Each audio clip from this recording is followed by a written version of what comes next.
see her walking down the boulevard. She got the posture of a superstar. She looks so fly in those Gucci slides. Yeah, yeah, I wonder what she hides under her disguise. Yeah, yeah, yeah, yeah. And all the girls around the world, they wanna be it. And all the dudes are trying to score like it's fever. She lives a double life, puts on a show. What's under the subtle smile, we'll never know. She's a Mona Lisa. Everyone's lining up to see her. There must be something about her features. You'll find her beauty goes much deeper once you get to meet her. Let me paint a picture. I see they don't understand. Feeling like Picasso. She brushing against my hands. Seen you from around the way. You didn't give me the time of day. You be making moves that yeah, who really care what Simon say? All the bad things, girl, I had to look past that. Call yourself a dime, I'm just trying to get my cash back. You be looking fine, so no wonder they can't match that. Louis V scarf, or I'm chilling with a dad hat. Whoa, slow it down like that. Just hold me down like that. Yeah. She's a Mona Lisa.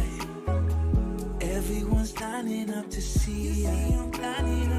There must be something about her features. You'll find her beauty goes much deeper once you get to meet her. She's a Mona Lisa. Everyone's lining up to see her. There must be something about her features. You'll find her beauty goes much deeper once you get to meet her. She's a Mona Lisa.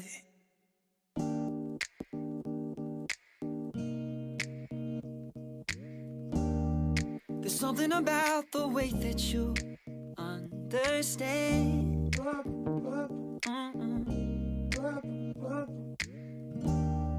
We don't need a rush and we don't need to make no plan.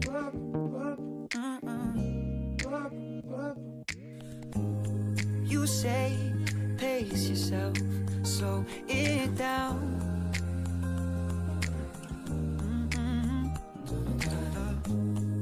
And I don't want to waste my days with no one else. I love how it feels. Killing time, you and I. Hours, minutes, days and nights. Trading all of our deadlines for conversations over wine. Killing time, you and I. In this moment we're alive. Infatuated with your eyes and the way they look at mine when we're killing time.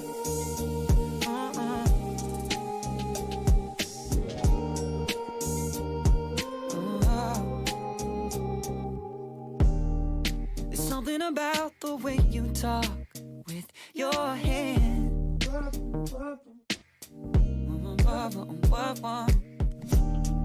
The way that you say my name when nobody's there.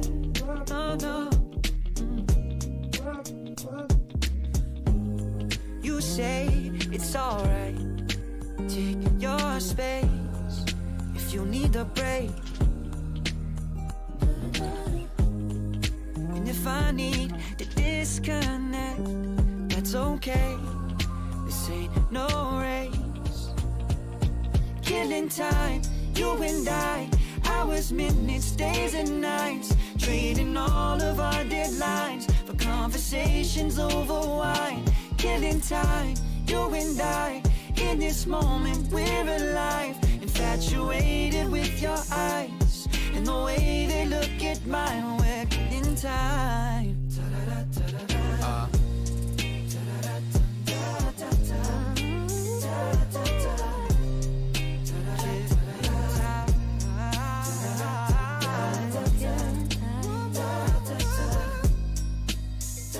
Killing time, you and I. Hours, minutes, days and nights. Trading all of our deadlines for conversations over wine. Killing time, you and I. In this moment we're alive. Infatuated with your eyes and the way they look at mine when we're killing time. Oh, oh. Killing time.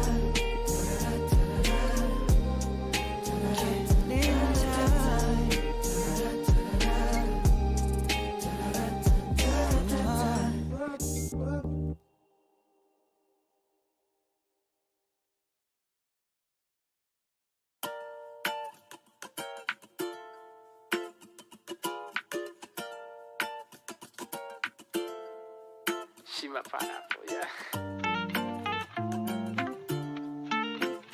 She's sour, she's so sweet. Yeah. She got an attitude, I call her pineapple, yeah. She's sweet with sour moods, I need it. Hello there, hello there, hello there, everybody on the YouTubes, on the Twitches, all of that shit. How are we all? I'm very well. I thank you for asking. Now, today is a special day for a lot of people. Not only am I doing a Sunday show, which is, you know, special, you're very welcome. But of course, it's a much more significant day around the world. A day that a lot of people like to celebrate. And that's a beautiful thing in its own way. I'm talking, of course, about it being the 242nd anniversary of the murder of Captain James Cook by the native folk of the islands that would become known as Hawaii. So, a murderous piece of shit, James Cook, horrific imperialist swine. So, you know. Justice has a way of catching up with everyone, I suppose. Anyway, how will be all doing? I've got a Rory Cats behind me here. He'll probably be annoying me at any moment because he's pretending to sleep, but not really. So he'll be annoying me at some point in the not too distant future, I'm quite sure. Anyway, we're going to be talking today. We're going to be looking at a Tim Pool video because it's dumb, and a Jacobin article because it's not dumb. So. Bit of both, you know, bit of both. And you lot are just talking about the fucking weather. Thanks. James Cook is the Columbus of the South Pacific. Basically, yeah, the Pacific region. Because, I mean, what is Hawaii technically the South Pacific? I don't know. It's the Middle Pacific, isn't it, really? And he's already annoying me. Brilliant. Okay. Well, I'm going to have to go and let him out for a second. One moment. Well, I'm going to pick him up and he's going to go on camera. So that's happening.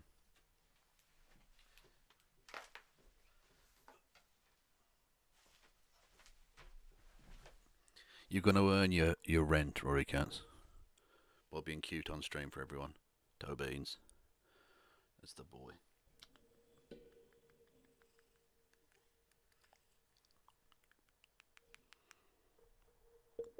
Can you hear the purring? I don't know.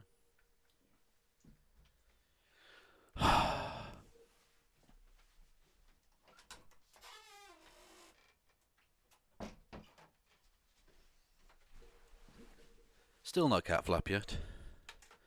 I refuse to let him win in the battle of wills there. I'm not getting a fucking cat flap. The man's a dickhead. Okay. How's the weather in Birmingham? Cold. It's cold here. Very much so. I don't know what the exact temperature is. You lot are going on about temperatures. I don't know. It's cold though. Although not absolutely freezing and a little bit drizzly as always. England is basically always that, it would appear. Just a little bit drizzly. And a little bit cold. Yeah. Who's in the pick? That is a demented Tim Pool that I found on the internet. And then I wrote, I'm a journalisms. Or I'm a journalism, whatever. As a silly little meme. Silly little meme. Anyway. So, yeah, that's him minus beanie. That's it, because he's bald. That's why he wears the beanie. In case anyone didn't know, that's why he wears the beanie. It's because of, it's because he's bald. And he can't just accept that. Like, I kind of wish I could go bald so I didn't have to, like, cut off my fucking mane every so often. But, Tim doesn't have that problem. Is that why you have fancy garb on, Kev? Fancy garb? What on earth are you talking about, boy? Anyway, stop getting distracted, Kev. You're supposed to be broadcasting. Anyhow.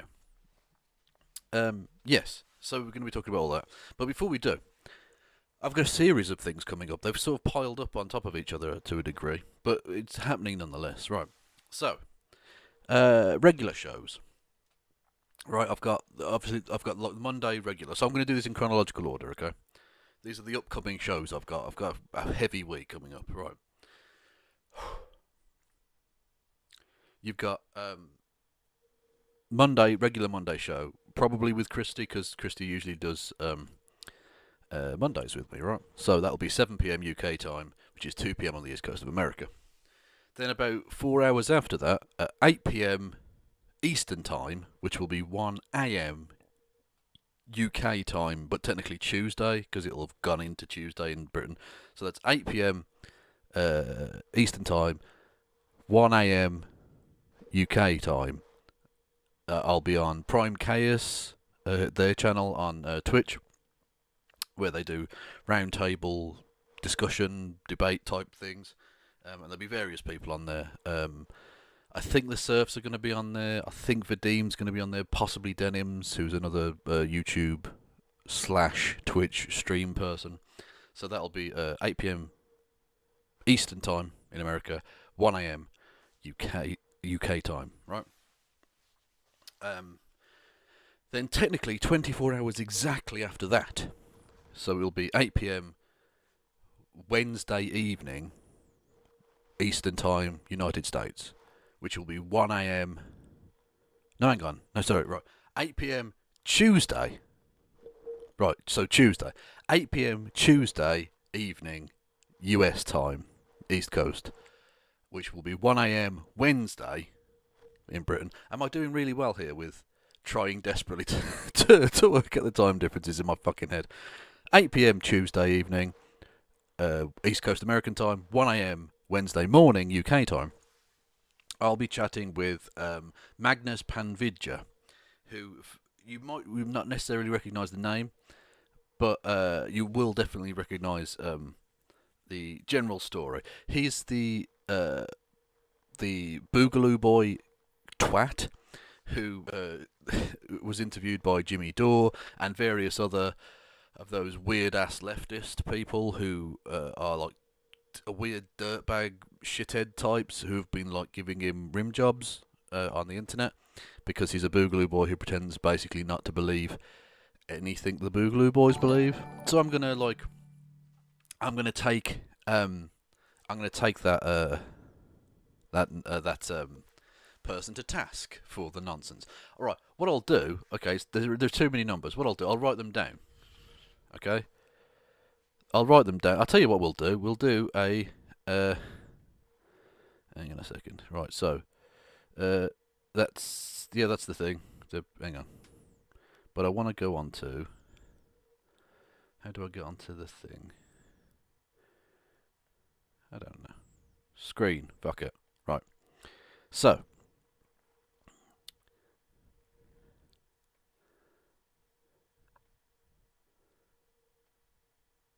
Monday.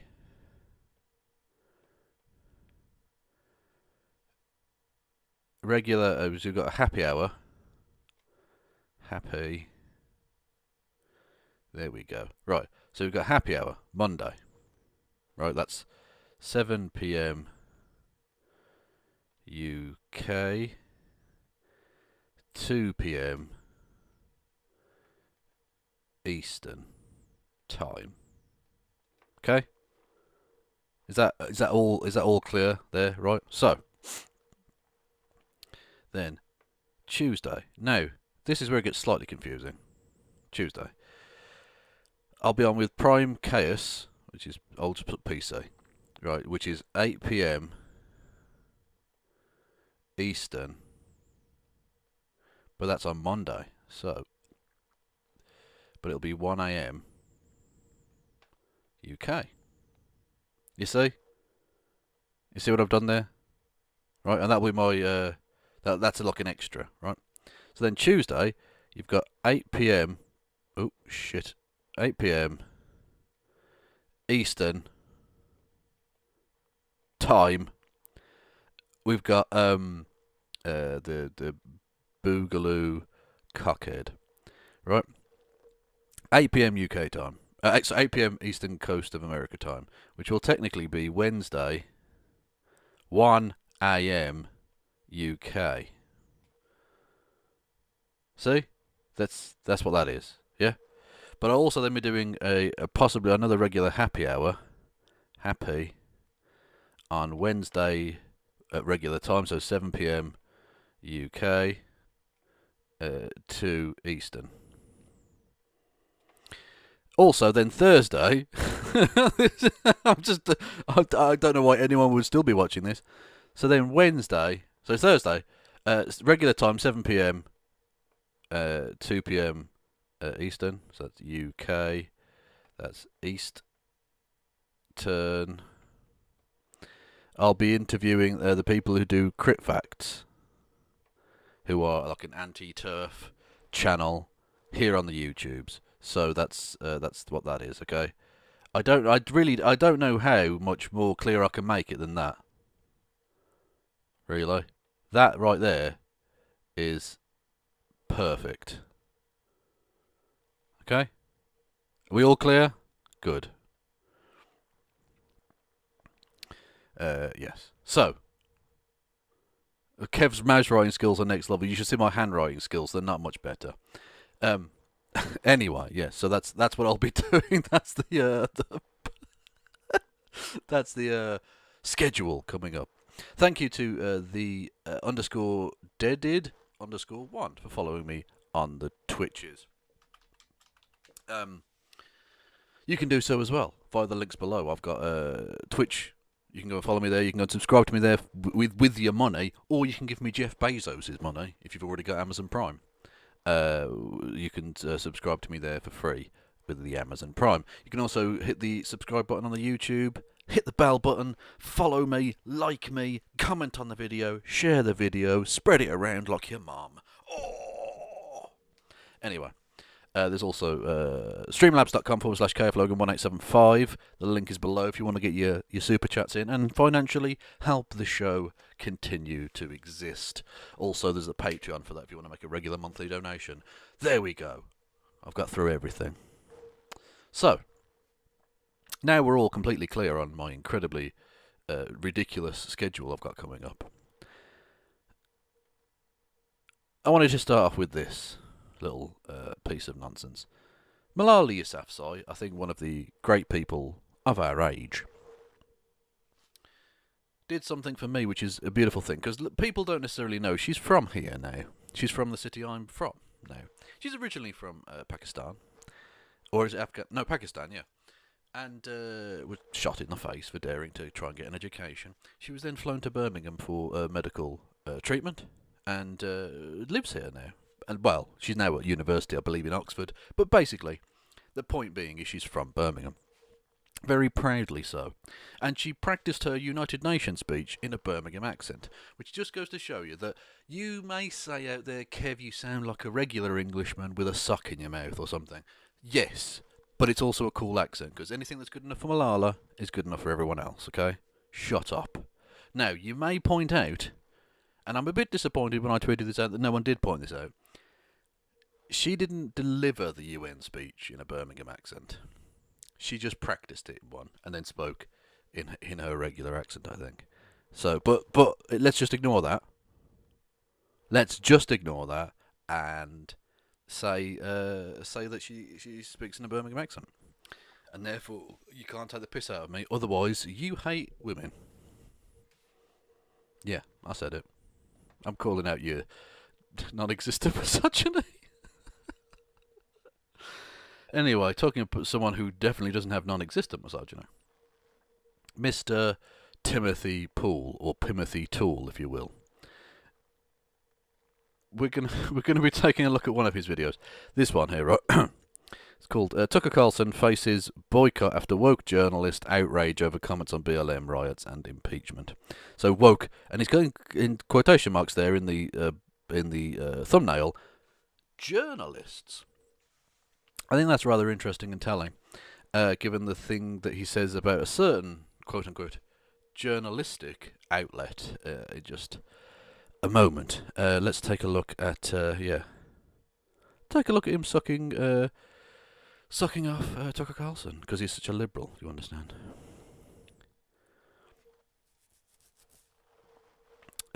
Yes, adverts. Right. So this is Tim Pool. Should we turn up the... Let's go up to 720. I'll treat you all to 720p. The woke media mob is once again coming for Tucker Carlson, demanding his show be removed from the air and that anyone who sponsors his show face a boycott. Look, this isn't the first time it's happened, and it won't be the last. We have had the CNN media team relentlessly harping about Fox News. It's all they really talk about, probably because there's nothing else to talk about. Yeah, there's nothing else to talk about, is there? It's not like there's a global pandemic going on, which is fucking up the American economy enormously. No, you wouldn't want to talk about that. Or the fact that you've got the impeachment and the trial thereof of the ex-president Donald Trump. It's not like you've got global climate change fuckupery happening all over the world right now. Yeah, you've got nothing else to talk about. The only thing to talk about is Fox News. Oh, and of course Tim Pool's Civil War. Tim Pool, yeah. I'm surprised because we're 20 seconds in and he hasn't mentioned the word Civil War yet. So I don't know if Tim's ill or something. Possibly. Who knows? So I don't find this attack to be all that genuine. I just think that with Trump out of office, the media is desperate, and I've got other articles to prove it. In a hilarious article from The Atlantic, they're saying, I miss Trump. No joke. They're saying they miss Trump. Yeah, but Tim, they're saying that from the perspective of, like, he creates good news headlines. Not that they miss Trump because they like Trump. Like, you're such a disingenuous piece of shit. You really are, man. Fucking hell. This is why I kind of find it interesting covering him, because there's such an odd mixture of stupidity and mendacity, which is sort of not an unusual mix necessarily, but Tim does it in a way where he can kind of be both. He's kind of like Schrodinger's prick. You don't know if he's lying or being stupid. The only way is to open the box. Okay, the metaphor doesn't work exactly, but you get the idea. Trump. But anyway, more to the breaking news and what the results are going to be. Tucker Carlson ran a segment about the Capitol riots. In it, he referenced how the left was rioting as well, with Black Lives Matter and Antifa rioting for months following the... Interesting. Tim does this thing. It's interesting that that Tim does the thing of saying they were rioting for months. No, they weren't. There were like a very small number of actual riots, and then they were protesting for months. That is true. But the vast majority of them were completely fucking peaceful. Like, there were a few riots, mostly in the initial aftermath of the events, because people are, you know, uproariously angry about a thing. But they weren't rioting for months. Like, there'd be nothing left of America if there was rioting for months. What the fuck are you talking about? They do this. They say, oh, they burnt down cities. Why? They burnt down like 3 or 4 buildings. What the fuck? Mad. Anyway. The death of George Floyd. In this segment, Tucker Carlson claimed that the reported cause of death was a carefully concocted myth and purports that, in fact, George Floyd died of a fentanyl overdose. What's true? George Floyd did, according to court documents, have a lethal amount of fentanyl in his system. No, not a lethal amount of fentanyl in his system. He had fentanyl in his system. That is true. That it absolutely is true. But not a lethal amount. They found that it was the asphyxiation, it was the fact that you'd put so much pressure on a man's fucking neck for the thick end of 10 minutes. Yeah, that'd probably do it. You don't have to fucking put a pillow over someone's face for more than a couple of minutes to kill them. So, you know, just saying. However, the official reporting is that his death was due to neck compression and it was ruled a homicide. Yeah. Yeah, Tim. Well done. So, how are you now going to defend Tucker Carlson for saying it was fentanyl that killed him when you've just admitted that was a lie? My cat's a prick. 1 second. What do you want?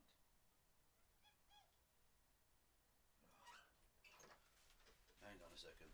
Right. My cat wants to go outside because he's a knob, and I've obviously not left the cat flap open. So I'm going to put you back onto hold for just 1 moment.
I'm pleased to inform everybody that the cat flap was actually open, but there was another cat out there, and I had to go and shoo the other cat so that Rory cats could go out.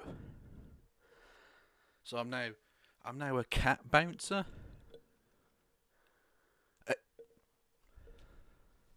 Unbelievable. This is Tucker Carlson's opinion.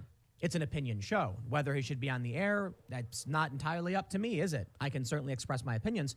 I don't agree with Tucker Carlson's assessment, but I do think it needs to be taken into consideration because we want to avoid politicizing what's really going on. And if you we want to avoid politicizing the murder of a private citizen by a member of the police force. Tim, I don't know how stupid a human being you have to be to say a sentence like that. You don't want to politicise a thing that's completely political. What the fuck are you talking about? Honest to God, Tim, what are you You don't want to... I mean, let's ignore the fact that you obviously want to politicise it. You're only doing this because you want to politicise it. But the fact is, it's already political. The fuck are you talking about? Honest to goodness. Want to understand this world, then you would likely need to see the source material that Tucker Carlson is in fact citing. Based on court documents presented about the amount of fentanyl George Floyd had in his system, Tucker Carlson has presented his opinion, which I think is valid. For political reasons, I think many people... No, it's not valid. You just said, specifically, you twat, that the medical examiner said it was because of neck compression and ruled it homicide. So the fact that it was Tucker Carlson's opinion that he died of fentanyl, well, he's wrong. He's entitled to an opinion, that is true. He's not entitled to his own facts. Just putting that out there. Anyway, thank you to... Ooh, the fucking thing's gone over the screen. There was hang on. I got a notification. 1 second, everybody. For some reason, it doesn't want to show up.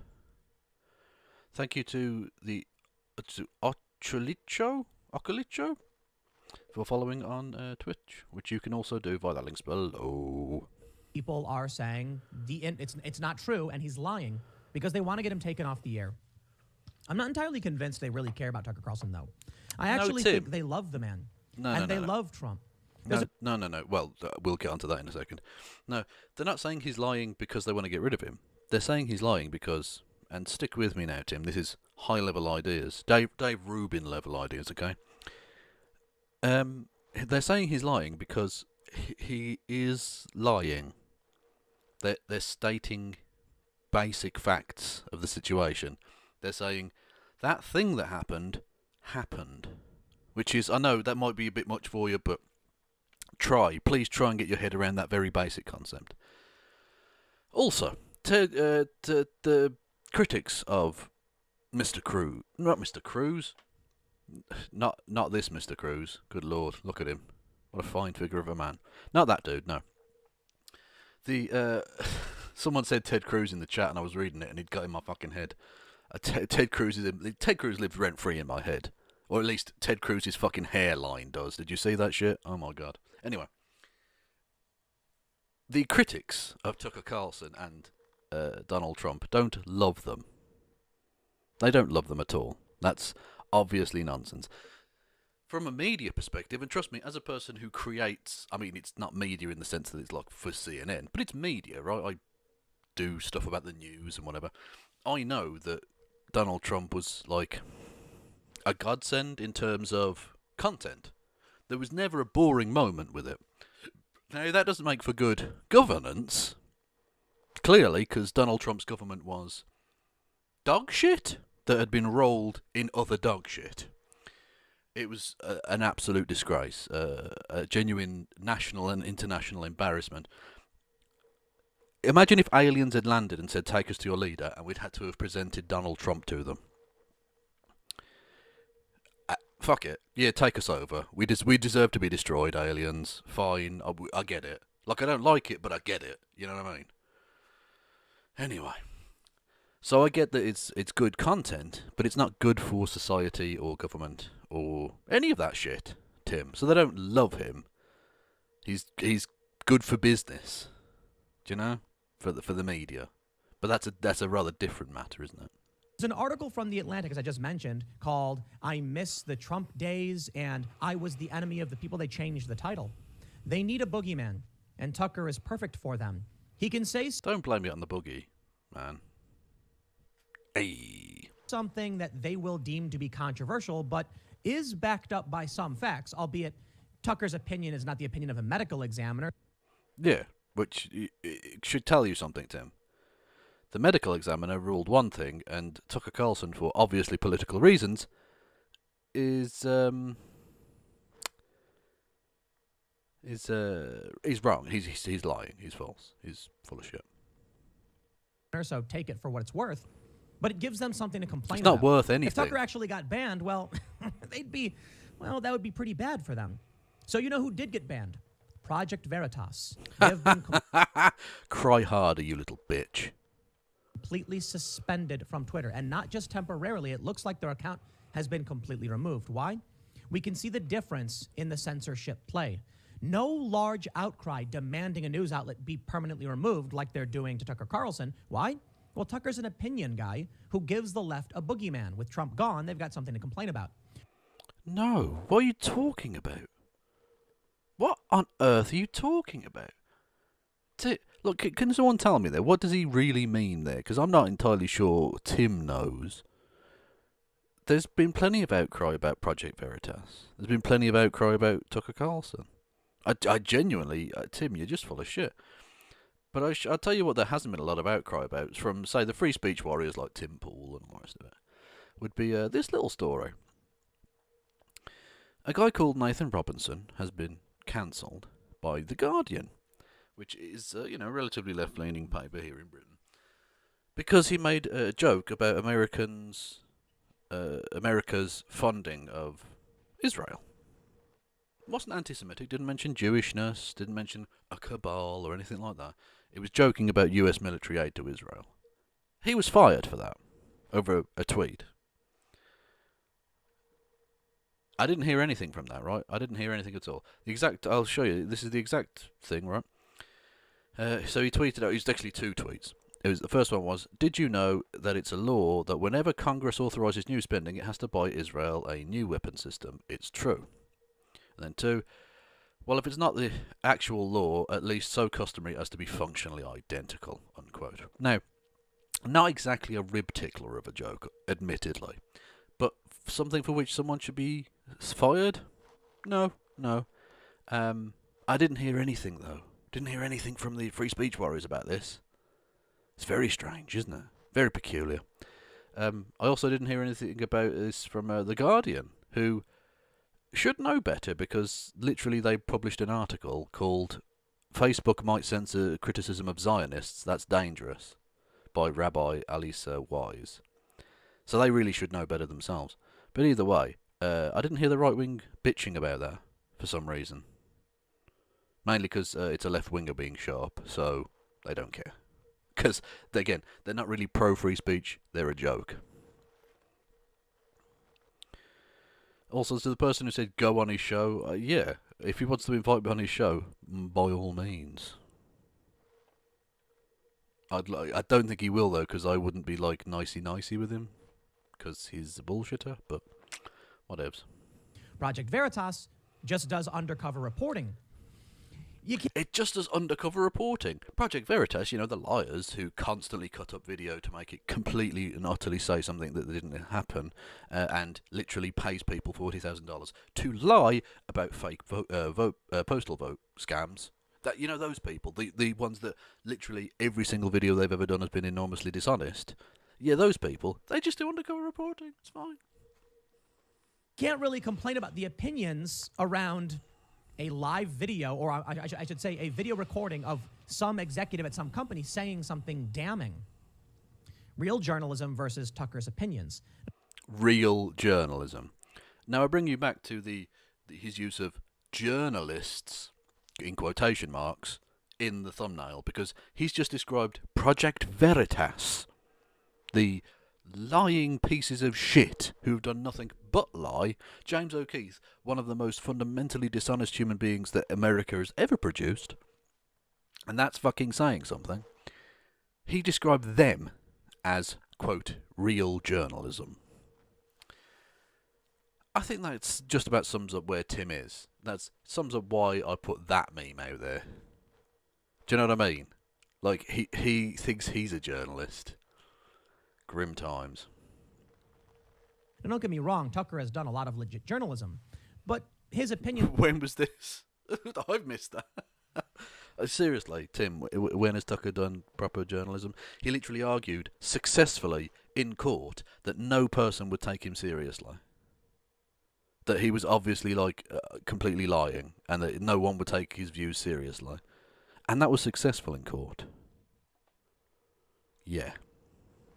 Are his opinions, so they'll call for him to be banned, and then he doesn't get banned. Project Veritas releases... Thank you to Alpaca Sandwich for following on the Twitches. ...hard facts and video and information.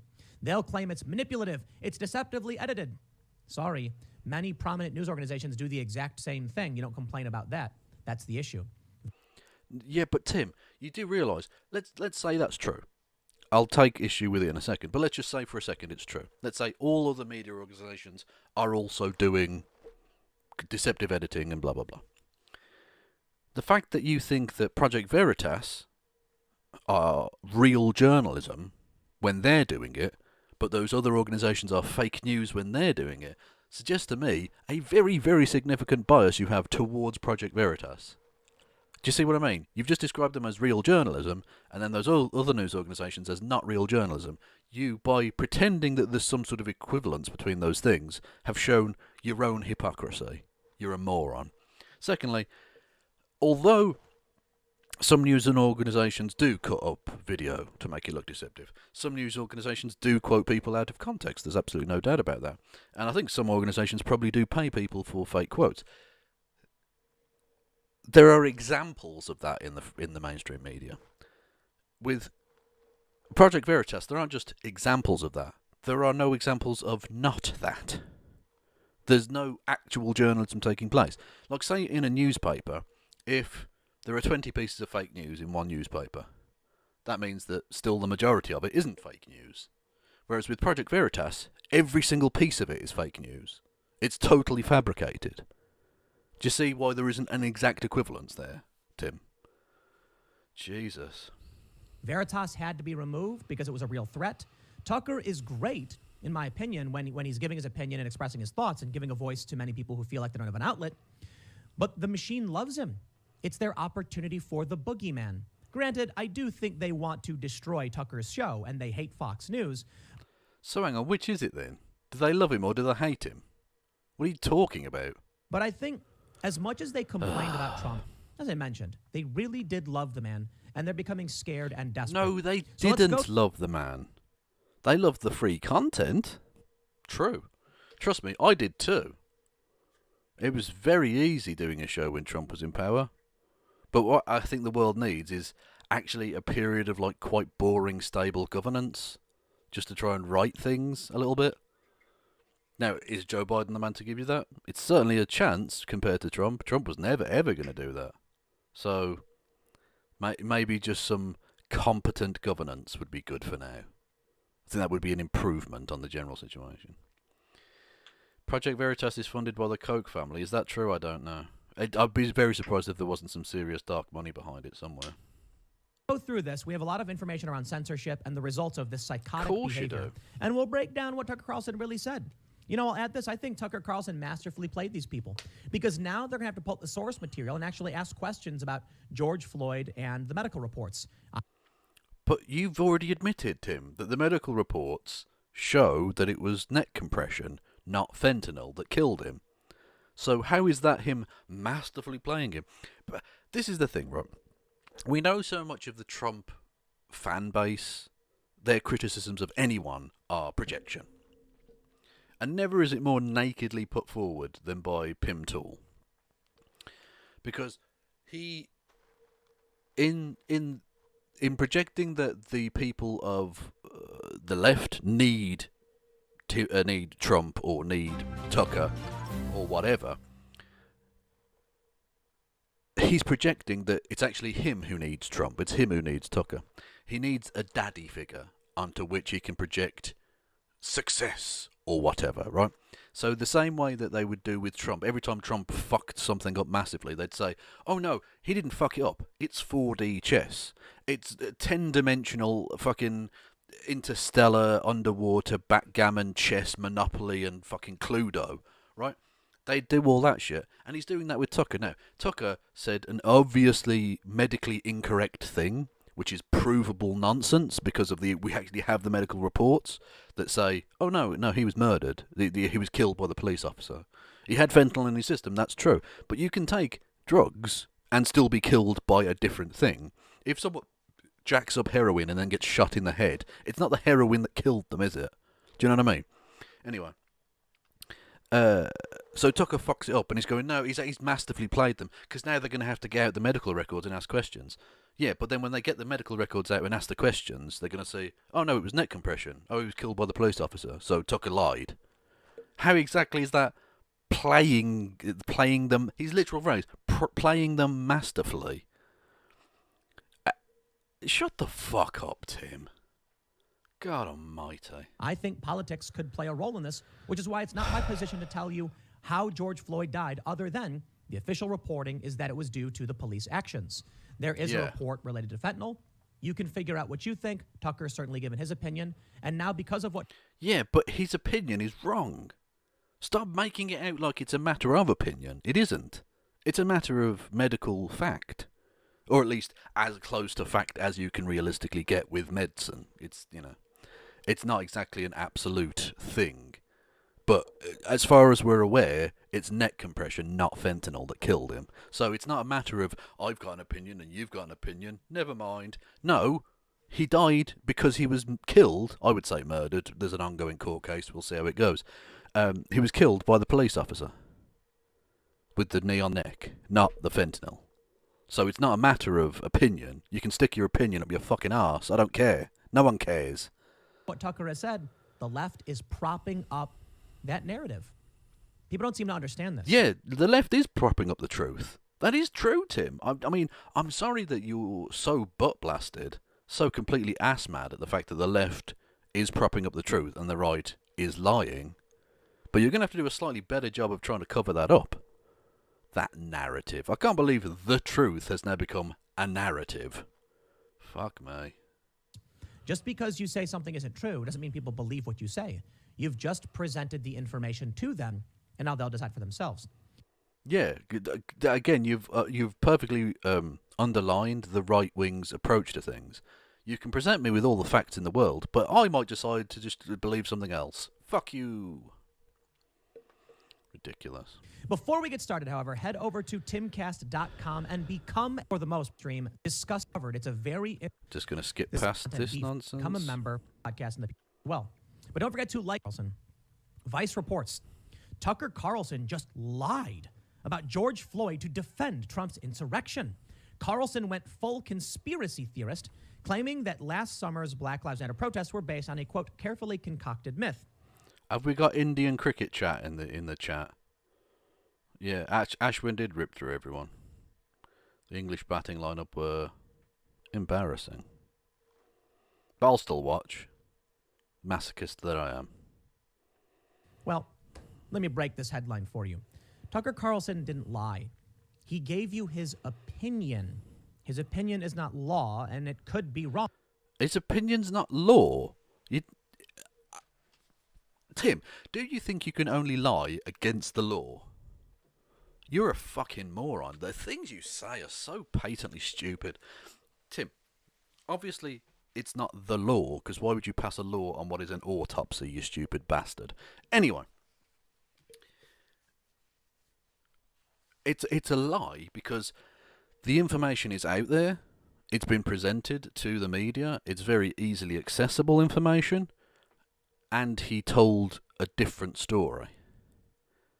Not based on something that's conjecture, not based on something that's really open to debate or discussion. The medical record is there. This guy was killed with a knee to the neck. Tucker Carlson lied because he knew that and told a different story. He willingly, knowingly told a mistruth or an untruth. That's a lie, Tim. You can try and dress it up as much as you like about it being, it's just his opinion. Yeah, but his opinion is knowingly wrong. That's a lie. Wrong, but there is data to back up his opinion. No, there isn't. No, there is not. It did not have a lethal dose of fentanyl in his blood system. It was not ruled as death by misadventure, which what it would be. Well, in Britain it's called that. I don't know if they have a necessarily a different phrase in American law. Basically, if you die by a drug overdose, it's called death by misadventure in Britain. Do they have? Are there any legal experts in America who can? Is it worded differently in American legal circles? But basically, yeah, he didn't die of a drug overdose. He died because he was kneeled on for 10 minutes, or nearly 10 minutes, whatever. Anyway, I'm kind of interested to see whether it's called slain by unicorn. Don't be silly. Is it called that? Oh, I'm going to have to look it up on it, right? Death by misadventure. And by the way, death by misadventure can also be if you die by an asphyxie wank as well. English law, death caused by a person accidentally while performing a legal act without negligence or intent of harm. Legal act? Oh, so maybe some drugs won't come into that. Some do, though. Anyway, death by misadventure, US law? While applied to homicide, misadventure is the act of a man who, in the performance of a legal act without intention to do harm and after using proper precaution to prevent danger, unfortunately kills another person. Oh, so maybe it's death by definition, death by. But what about when doing it to oneself? It says kills another person, doesn't it? Oh, I can't be bothered looking into it, but it is certainly a thing in American law. You just call it an overdose. Oh, okay. Well, there you go then. Deceased by malarkey. Well, that won't happen under Biden, because as we've seen, the war on malarkey, has begun and will not cease until the malarkey has been defeated. I don't think Tucker Carlson is a medical examiner, so I'm not necessarily going to take his opinion at face value, but I will point out the evidence as it stands. Let's read what Vice says.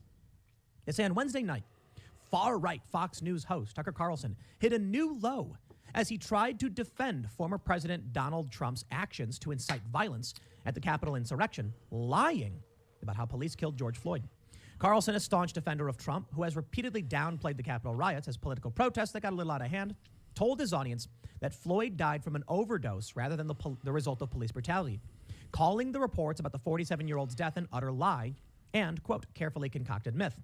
Quote, there was no physical evidence that George Floyd was murdered, Carlson said, adding that the autopsy showed that George Floyd almost certainly died of a drug overdose, fentanyl. Also, I like the exact phrasing there is no physical evidence. Like even the most brazen motherfuckers out there will say, well, the knee on the neck probably didn't help. Like even the most far right people say, yeah, the knee on the neck clearly wouldn't have helped the situation, but it was probably the drugs or whatever, right? That's the most I've ever heard from anyone. Because there's no physical evidence. No physical evidence. Really? Because, I mean, we've seen video of that. We've seen video of the knee on the neck. It's out there. It's fucking harrowing. I wouldn't advise people. If you haven't seen it yet, don't go and see it. It will fucking crush your spirit.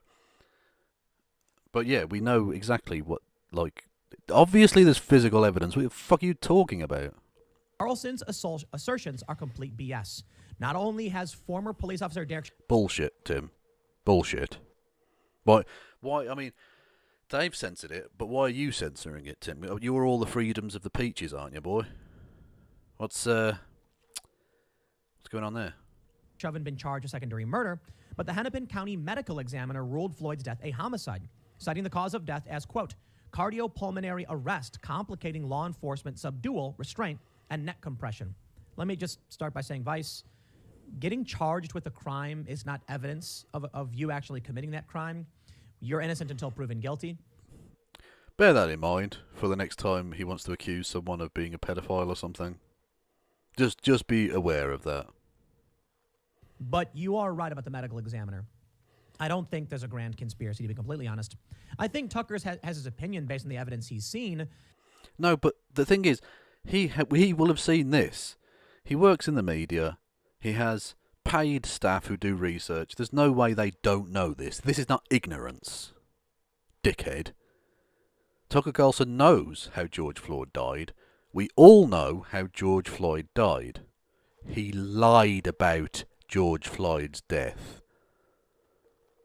And maybe he does think the medical examiner got it wrong. I don't think he's going... Based on what?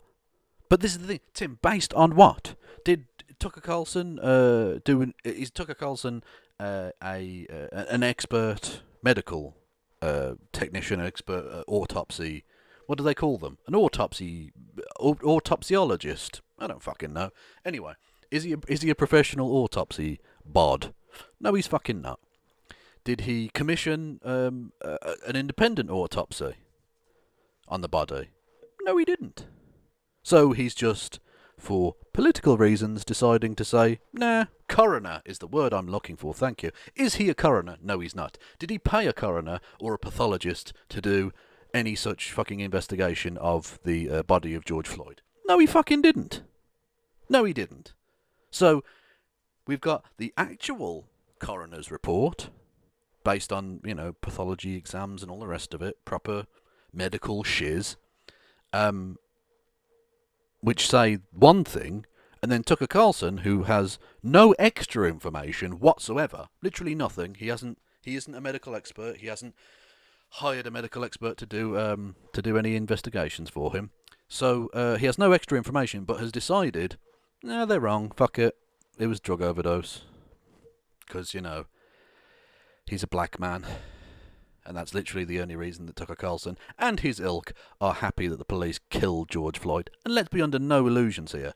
He is very, very happy that the police murdered George Floyd. Tim Pool's enormously happy that George Floyd was murdered too, by the way. It brings the civil war that much closer for him.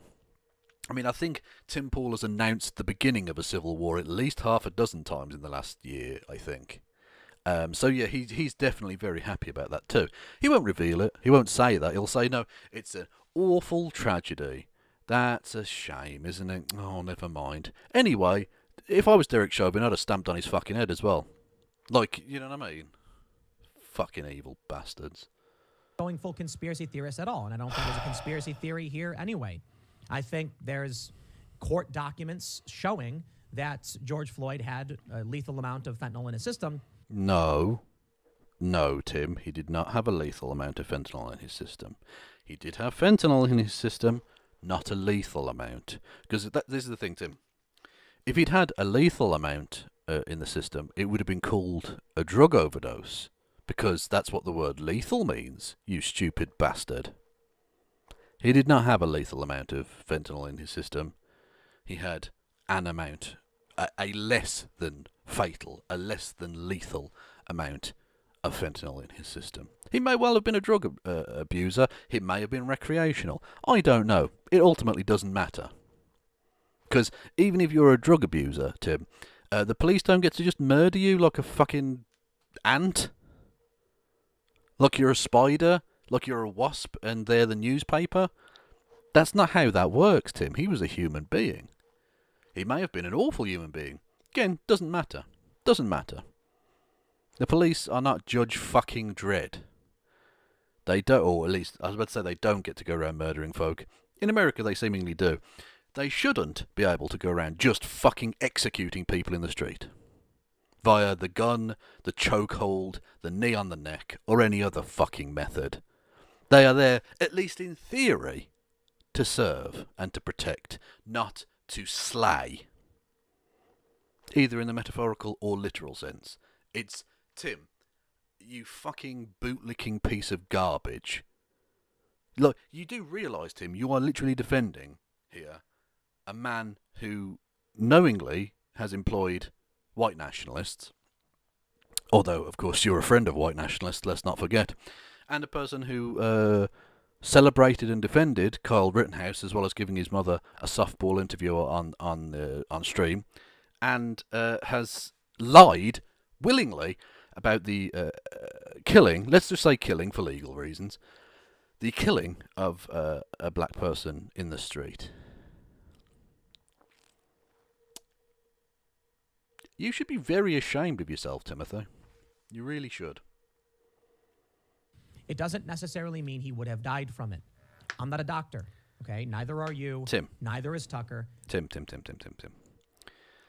Do you know what the word lethal means? If he had a lethal amount of fentanyl in his system, but he might not necessarily have died from it, that means it wasn't a lethal amount. It could be a potentially lethal amount. You didn't use the word potentially. You said a lethal amount.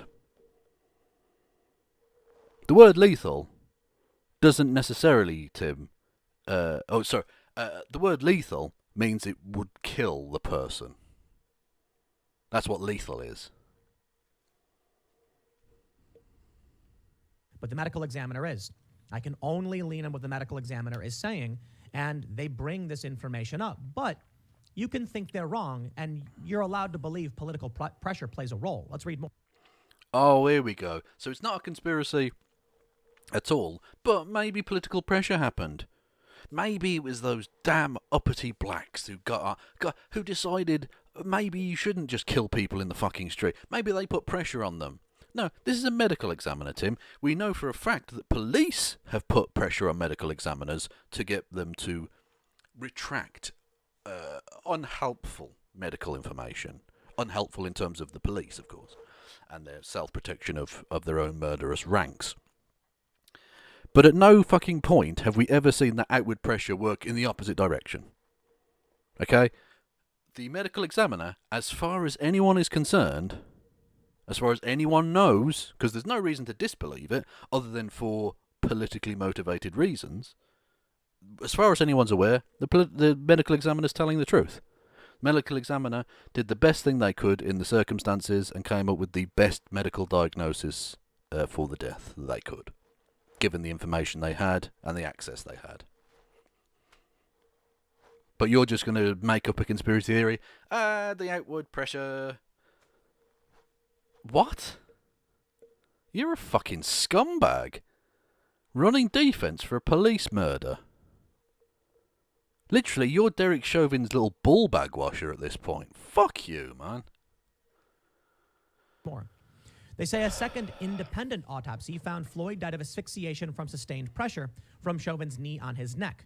In the face of shocking new evidence presented during day 2 of Trump's impeachment. No.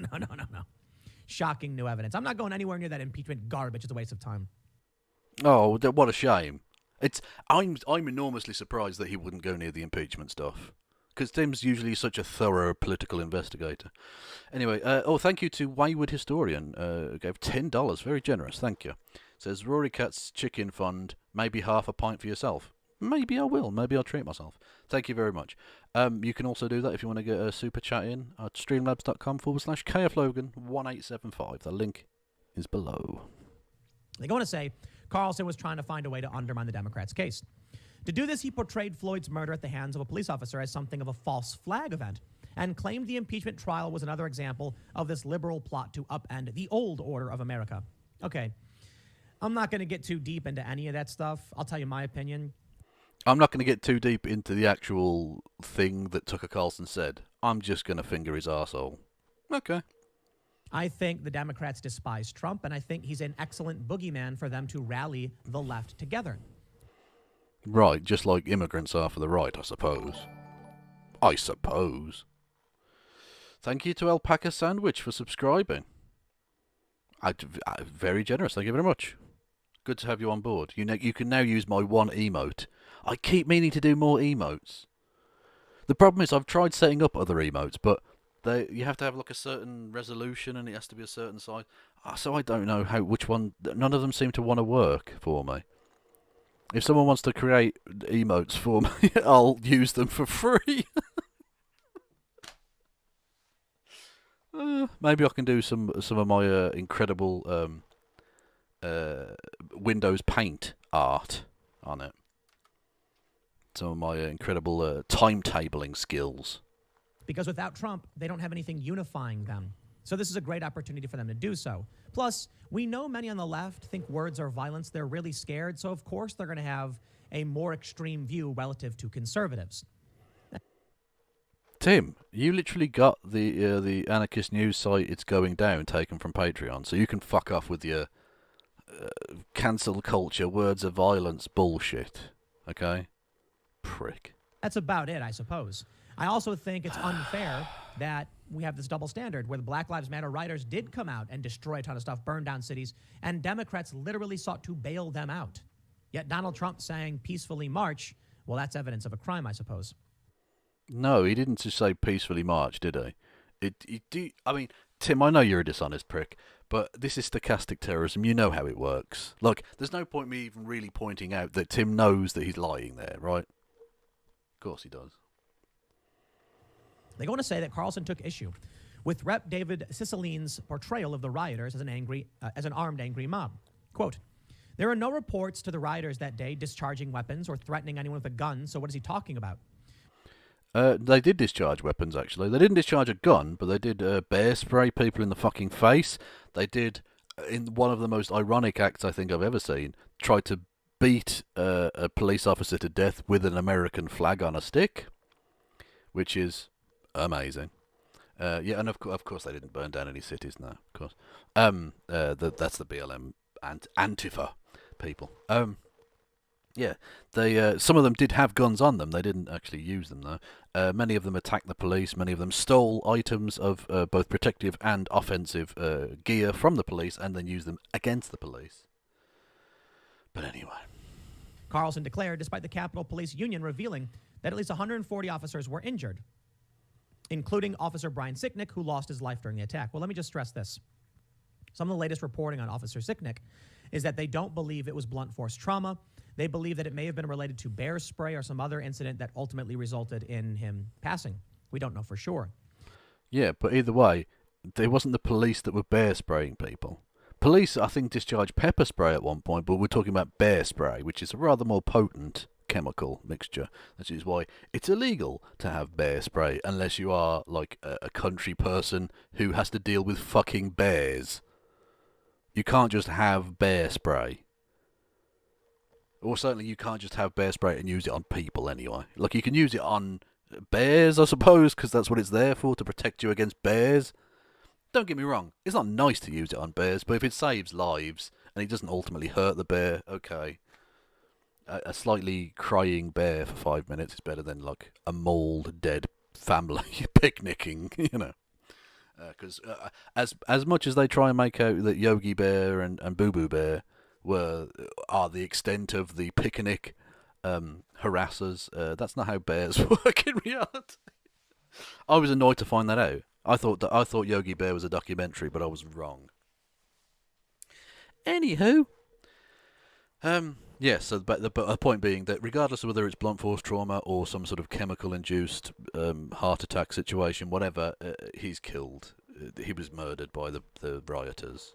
But the police officer was murdered by the rioters. Yeah. You can't bear spray a person.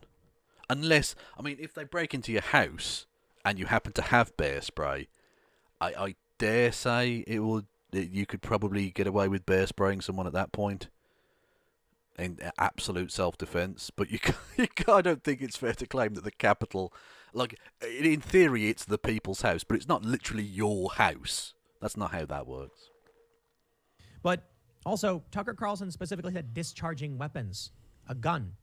Injuries have nothing to do with that. Carlson. Also, no, he said discharging weapons. Weapons means more than gun. I know you're an American, and therefore everything means any slight against you means you can shoot someone dead or something. But weapons means more than just gun. Bear spray, I would argue, in the instance of using it against a person, and you're not using it in self-defense, would be an offensive weapon. Beating someone with a stick, that's a weapon. It's not just a weapon. A flagpole was not created to be a weapon, but it can be utilised as such. suggested that Sicknick's death and the subsequent outpouring of grief was part of a coordinated plot by Democrats. I think you're looking too far into advice. People coordinate everything. Literally, the impeachment is a coordinated plot by Democrats. I get. No, not a coordinated plot. It's a fucking constitutional system. It's a constitutional power that is being executed. That's not a plot, is it? That's like a legal mechanism. When they say plot, they mean like I don't know, a covert plan to do an illicit thing or whatever. Like that's not a plot. It is coordinated because it has to be. Obviously, you have to have all the house managers meet in the same room at the same time so they can plan stuff and put together information and speeches and presentations and stuff. Of course they do. But that's just basic adult behaviour. That's fine. The fact that you try and draw these comparisons is so embarrassing, Tim. Like, oh, God. He annoys me. His stupidity offends me. Do you know what I mean? Like, do you ever get that impression with someone? Like, I know, and this is going to sound... This is a hot, spicy take here. I am more intelligent than your average Tim Pool watcher. Now, that doesn't mean I'm particularly intelligent, because the average intelligence of a Tim Pool voter... A Tim Pool voter? Jesus. A Tim Pool viewer is fridge temperature. Just embarrassing, right? But I am definitely more intelligent than them. And so I find it insulting that, because he knows how shit his audience are, how fucking stupid they are. He pitches it at a really low level so they can get it. So I am insulted. I'm offended on a deep core level that as I'm now viewing a Tim Pool video, he is speaking so far beneath me and yet expects me to buy the bullshit. And now he doesn't necessarily expect me personally to, but he expects every one of his viewers to be like on board with the nonsense. And I'm better than that. I think most people are far better than that. It's fucking sick, man.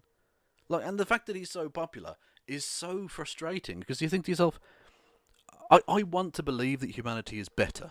I want to believe that humanity is capable of bettering itself. And then you see Tim Pool with like 1 million subscribers and you think, I'm not sure we can. I'm not sure we are capable of that. That's why I describe myself as a pessimistic socialist. Because I believe socialism is the way to go. I think it's the right thing for humanity. But I'm not sure we're capable of it. It takes a lot more faith in humanity to think that we could actually do socialism properly on an effective sort of nationwide or international level. And I don't know that we can do it. I don't know that I have the faith in humanity to believe we can. When people like Donald Trump and fucking Marine Le Pen and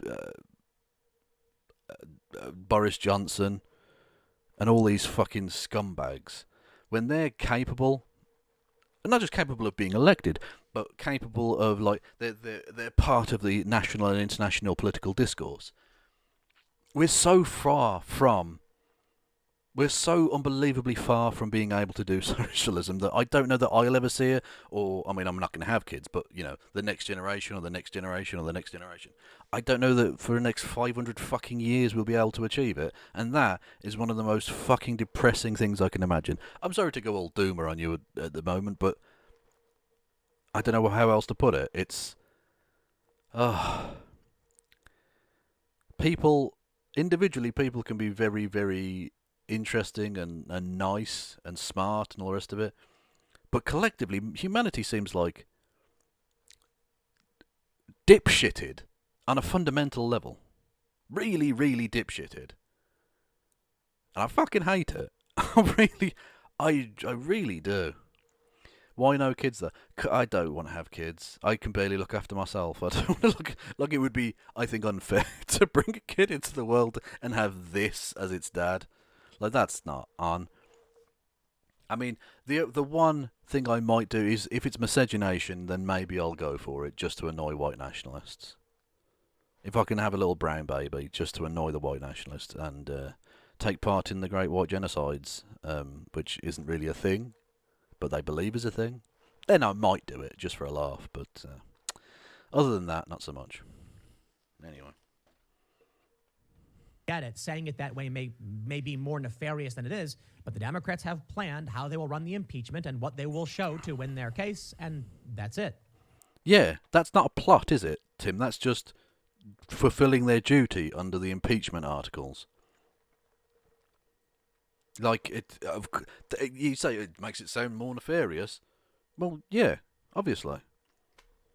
Because, of course, that's what you're doing. That's your plan. But it's not a plot, is it, when they get together and decide this is the presentation we want to give, this is the speeches we want to give, these are the points we want to raise, these are the arguments we want to use, these are the legal frameworks and all the rest of it. That's just doing their fucking job, Tim. Yes, it's coordinated because it has to be. It involves multiple people. They go on to say, quote, they'd finally found a police officer who served their political uses. Yes, it's doing a politics. Correct. They're doing a politics. Kamala Harris and her husband, for example, arrived to pay their respects, and as they did, they said not one thing about defunding the police, but in fact, the story they told was a lie from beginning to end. Carlson then went even further down the conspiracy rabbit hole, claiming the FBI had paid informers in the ranks of the protesters, and even speculated whether Speaker of the House Nancy Pelosi had helped escalate the violence. Carlson then brought the argument... Not going to have anything on that. Just allow that conspiracy theory bullshit to slide. Tucker Carlson makes up complete nonsense about Nancy Pelosi. Just let it go. It doesn't matter. Not going to raise that. Imagine it being the other way around. Imagine if Nancy Pelosi had said Tucker Carlson was responsible. Tim Paul would literally ejaculate into his pants before even being able to upload a video. Round of Floyd's death by baselessly suggesting that just like the insurrection, everything we know about his death was a lie. The question is, why would they lie about this? Carlson speculated. For an answer, think back to last spring. Beginning on Memorial Day, BLM and their sponsors in corporate America completely changed this country. They changed this country more in 5 months than it had changed in the previous 50 years. Carlson concluded his argument by suggesting that the Black Lives Matter protests and the Capitol insurrection were both part of some coordinated campaign by liberals to bring about a shift in power in American politics. Democratic partisans used a carefully concocted myth, a lie. So again, he's just rambling off the screed, even though he knows. Like they say everything about this. We know about the 47-year-old's death is a lie. Well, Tim Paul's already admitted that that isn't true. Even if he thinks, he has some basis for his argument, which isn't really correct either, he knows that not everything about it is a lie. Obviously. Like he's just gonna ramble this off without picking it up. Again, imagine if this had been a white person, specifically a white right-winger who'd been killed in this fashion. Do you think he and Tucker Carlson would have the same attitude? I suspect not. To bum rush America into overturning the old order and handing them much more power. It worked flawlessly. So why wouldn't they do it again? I don't think it's just Democrats who do this. I think it's the corporate establishment. I think it's Republicans as well. I think they hate Trump. Oh, for fuck's sake. Everything's about Trump. Dude, you're a corporate shill. Tucker Carlson's a corporate shill. Fox are corporate shills. The idea that you beanie-head motherfucker, are going to be like, I'm against the corporations. Anyway, let me suck off Fox News and Donald Trump, who apparently is a billionaire, but isn't really. Like, shut the fuck up. But let's get to the nitty-gritty here. There are some claims. We have this guy, Jesse Gritty. Lyric. He is co-founder of Accountable Tech, and he's the spokesperson for Hillary Clinton. He said, Tucker Carlson smeared George Floyd tonight, claiming he almost certainly died of a drug overdose. It sickens me that the Floyd family has to endure this depravity, and I hope they sue Tucker and Fox for $3 billion, which is apparently the only thing that changes their behavior. We have the Daily Beast. Tucker Carlson goes full conspiracy theorist, ties insurrection to George Floyd's death. Well, now Tucker Carlson's facing his... Again, just because you say conspiracy theory in a silly voice doesn't mean it's not true.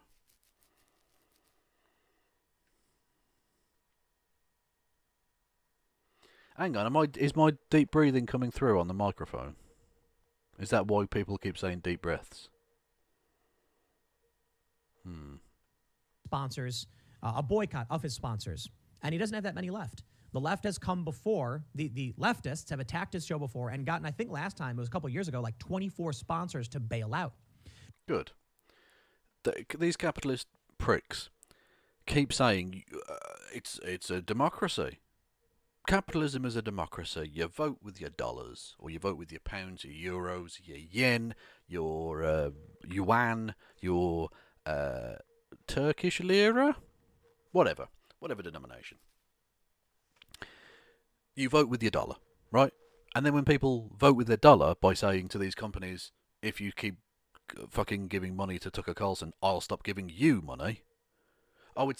Deep breathing. Oh, you're deep breathing yourself. Okay, apologies. I'm rat-headed about my audio. I need to make sure it's all reasonable. My audio's never going to be perfectly crisp, but as long as it's okay, as long as it's not like something glaringly wrong with it. Anyway, so they say it's a democracy. Vote with your dollar.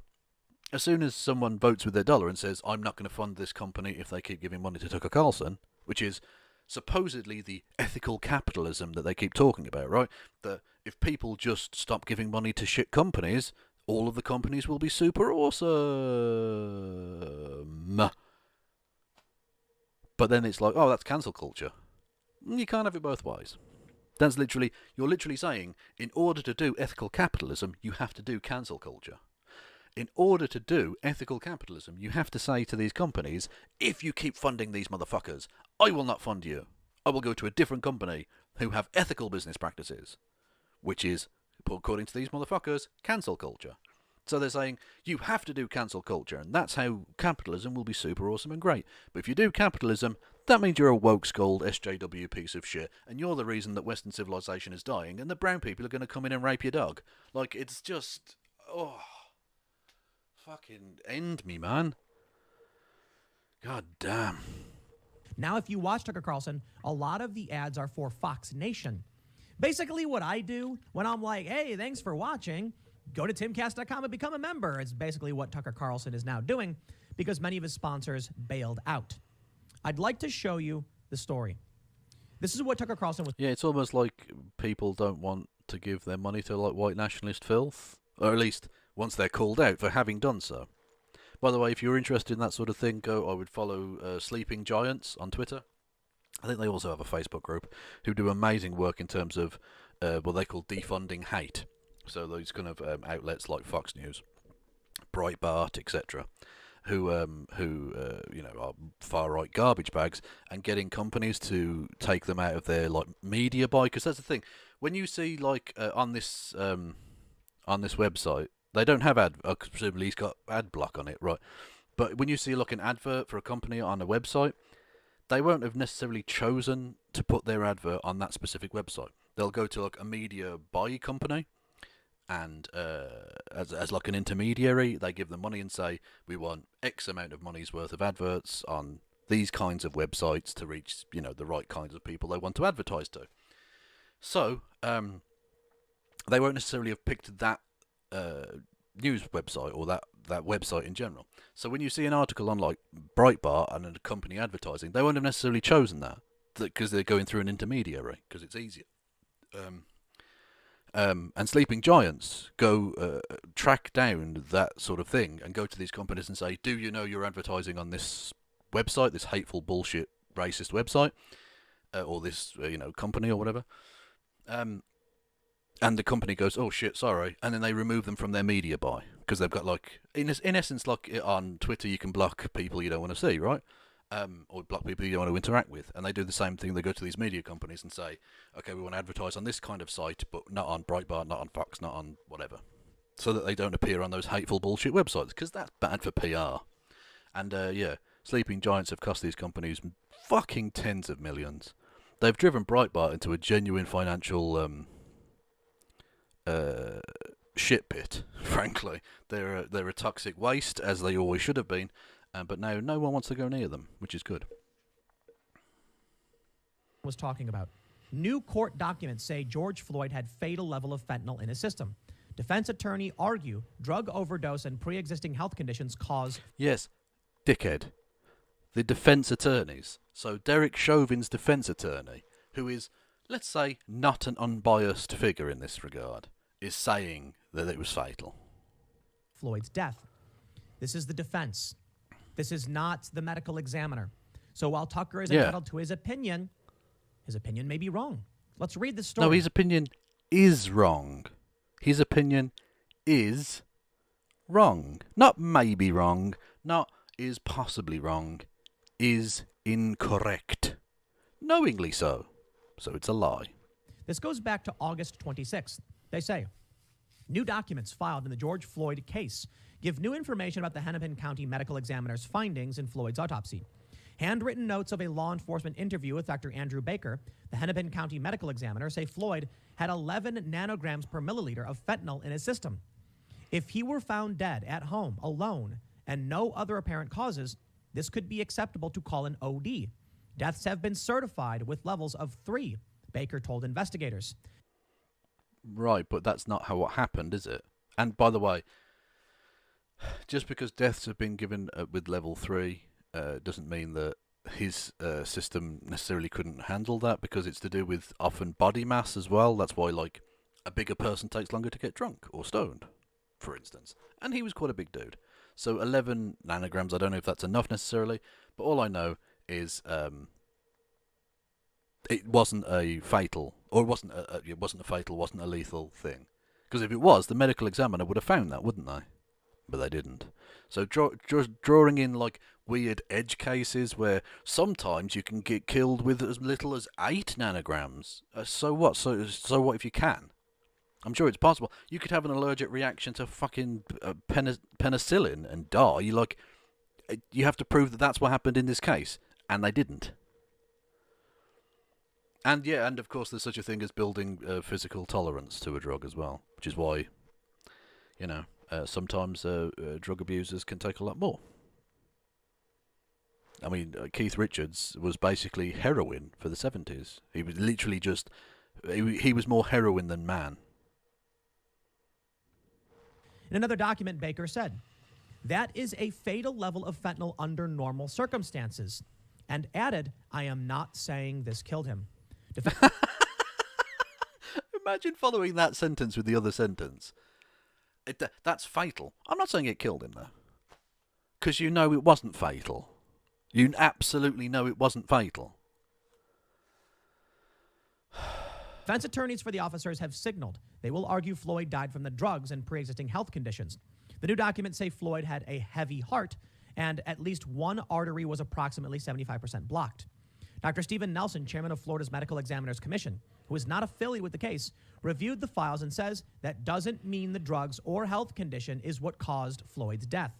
We've all had cases. So this is the prosecution desperately trying to get cobble together a defence for their murderer. I mean, I know they're entitled to their day in court and a defence and all the rest of it, but they must know he's a murderer. I mean, they're doing their job, but he's a murderer, right?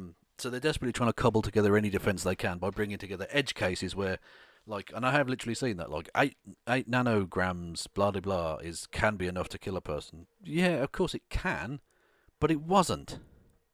It fucking wasn't. The medical examiner has examined and has come to a completely different conclusion. I mean, this is fucking rank. You fucking bootlicking scum. Where those kinds of levels come into play. You've got to look at the whole picture. It's one thing to die with something. It's another thing to die from something. Yes. Here, good sir. He's right. I think Tucker Carlson is off on this one. I think there's absolutely reasons to criticize the Democrats and their partisan plays, but I don't believe... look, maybe I'm getting something wrong. You can comment below. While Floyd did have a lot of fentanyl in his system... No, not that much, actually. Not that much. Now, it's still more than realistically a person should have. That's true. No, drug taking is naughty. I think we can all agree. But it wasn't a lot, you fucking hack. Well, it's hard to know if he died with or from. And the reason No, it's not. It's not hard to know. Do you know how it's not hard to know? A trained professional medical examiner took a look at it and went, no, it wasn't the drugs. It was because of the knee on the neck. So it's really not that difficult to know at all. Because, I mean, you already said it in the video, Tim. You literally already said it in the video, Timothy. This is because it's actually an argument conservatives make all the time about COVID. And I think that, look, if you can't accept... Oh, you're a fucking idiot, Tim. So he's now going to do some weird COVID denial where they say, well, just because they had COVID doesn't mean it killed them. Yes, they understand how comorbidity works, Tim. Medical professionals know how comorbidity works. If you have one illness, you'll often have other illnesses.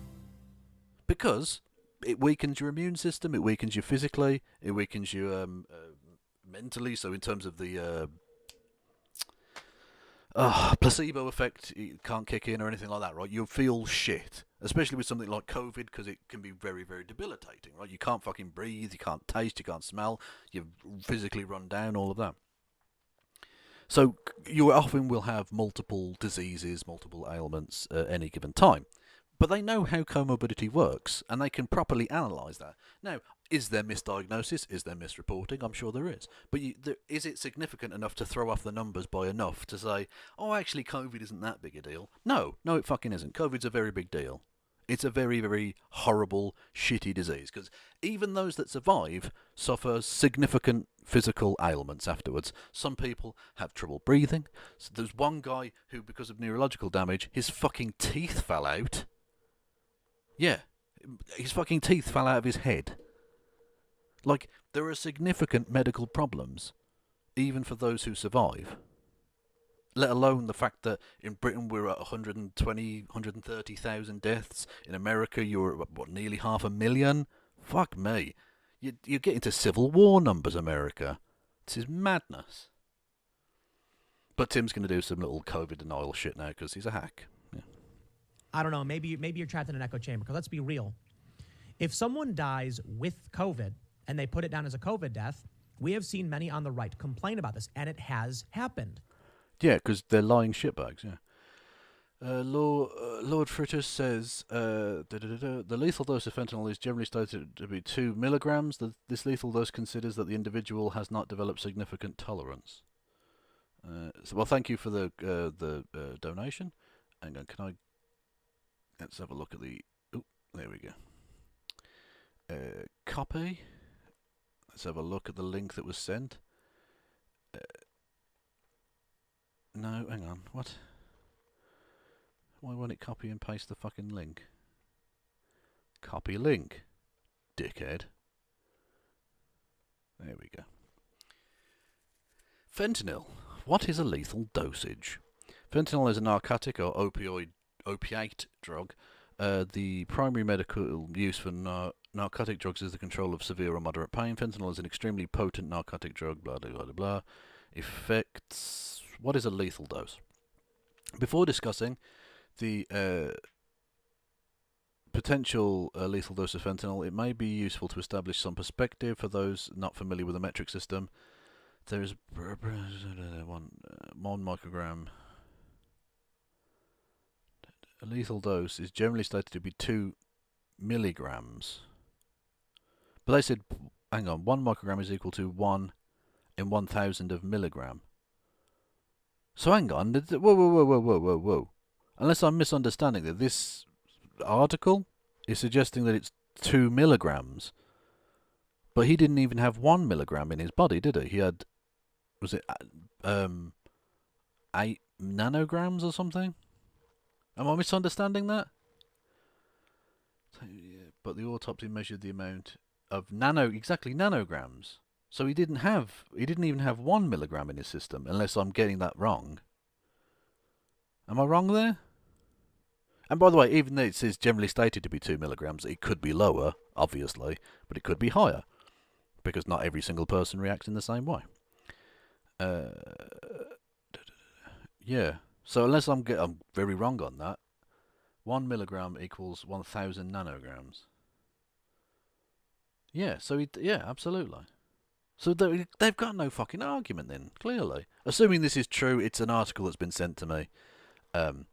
So I don't know exactly if that's necessarily true. But if that is true, American Addiction Center, it seems legit, but okay. And if it is, then yeah, they've got absolutely nothing. Yeah, he had a very small amount in his system, it would appear. Nanograms are way smaller. Yeah, so he had fuck all then. So they're just liars. They're just outright fucking lying.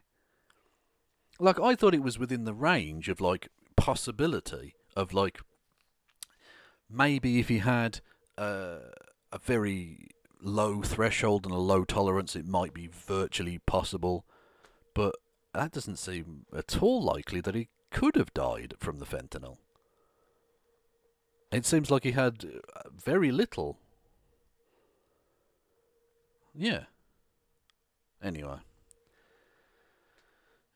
so, yeah, whatever. There was one guy who like got in a motorcycle crash, and he had COVID, and they said mark it as a COVID death, and it's like whoa, dude, the guy died from a motorcycle crash, right?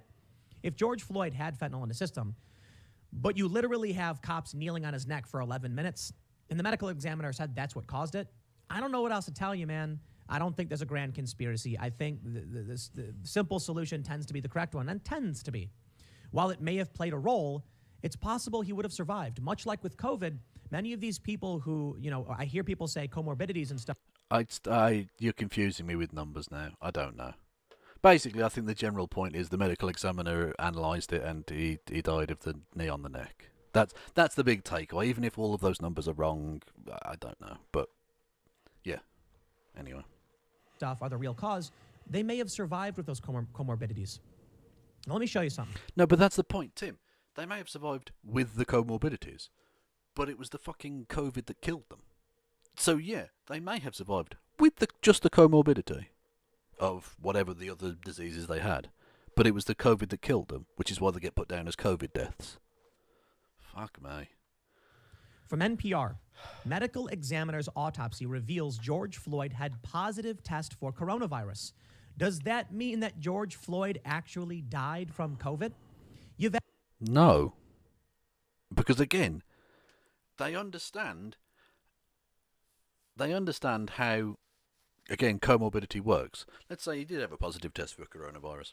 That won't have increased his likelihood of surviving, obviously. But that doesn't mean also that he didn't get killed, Tim. You're such a disgusting fucking hack, propagandist, lying piece of trash. I mean, you really fucking are, boy. You really are. You're going to use the murder of a black man to try and push your weird COVID conspiracy bullshit? Fuck you. God almighty. Actually, you'll actually hear people argue that would count. Many on the left don't even look into this stuff. No. No one on the left has ever said that, as far as I'm aware. No one has ever said that. Okay? No one has said everyone who dies who has COVID died from COVID. The numbers are collated from doctors who examine the patients and say COVID was what killed them. Yeah, that's it, Tim.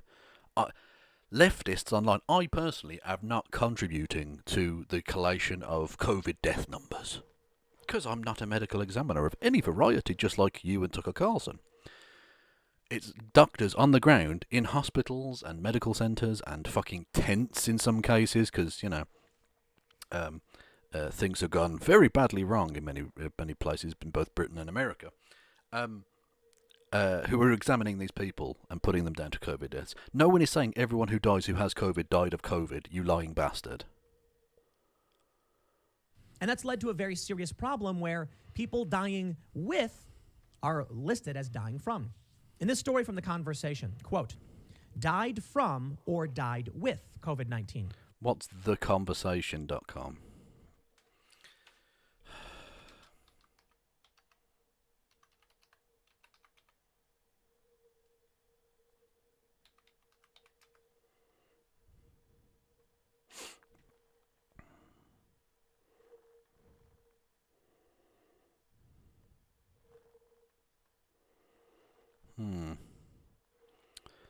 Academic rigor, journalistic flair. Okay. How the pandemic may damage children's social intelligence. Climate change is making extreme cold much less likely despite the UK plummeting to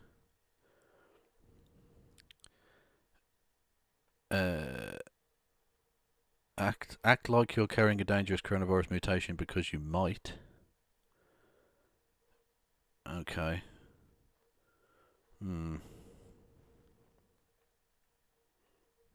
We need a transparent approach to counting coronavirus deaths. It looks a bit like a rag, but I don't know.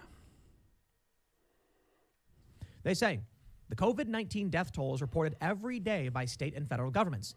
These numbers are often used alongside case numbers to assess how public health policies are faring in controlling the pandemic and to gauge the success. Oh, hi, Harvey. Everyone go and follow Caneda de Izquierdas, Javi Trino, on Twitch and YouTube and all that shit. A leftist loudmouth, he's good. And enjoy your sleep, mate. Of various drugs or Thanks for stopping by.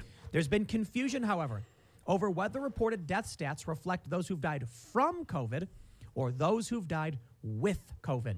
Often it's hard for medical practitioners to determine which of these categories a death falls into. But the COVID-19 death toll publicized daily on Australian state and territory government websites and reported to the press does not differentiate between the two. It includes all people who've died with COVID in their body. It's unclear if the federal government currently makes this distinction or not. If we're going to... So you don't even know if they're making the distinction. So you're just guessing because you just want to try and reduce the number. Sit here and say that we need that distinction because there are too many instances over the past year where people with COVID were listed as dying from COVID. The same thing needs to be said from George Floyd. He died with... No, but, oh God. But we know how he died. We know how George Floyd died. It was a knee on the neck. That's how he died, Tim. I don't know how else to begin to explain that to you. I'm like a broken record here. I don't know how else to go over this without just repeating myself. It's literally you just lying now. With a lethal dose of fentanyl in his system, medical examiners have said it was due to the actions of the police. I'm not saying that Tucker Carlson is necessarily wrong because it's an opinion based on legitimate data. No, it isn't an opinion based on legitimate data. That isn't true, Tim. You're lying. But I am saying I personally disagree, and in my opinion, I think he's wrong. So let me clarify. Fuck you, you little Factually, snake. what can we determine? You spineless George Floyd little had this in his snake. system. Tucker Carlson, who's not a doctor or a medical examiner, has given his opinion based on this, and I default to the medical examiner, as I often do with the experts. The left is trying to get Tucker Carlson banned. I don't think it's legit. I also think I think it's just the typical outrage as per usual. I also think you have to understand... I think it's very funny that it's the typical outrage as usual. When literally, if you go onto his channel... one of his most recent videos was Gina Carano defeats woke leftists, blah, blah, blah, blah, blah. Literally him just doing outrage because a racist suffered consequences for their racism. You're the one that does the typical fucking bullshit outrage, mob, SJW, fucking cancel culture shit. There is potential here for politicizing George Floyd's death in this way. Dickhead. I don't know, Tim.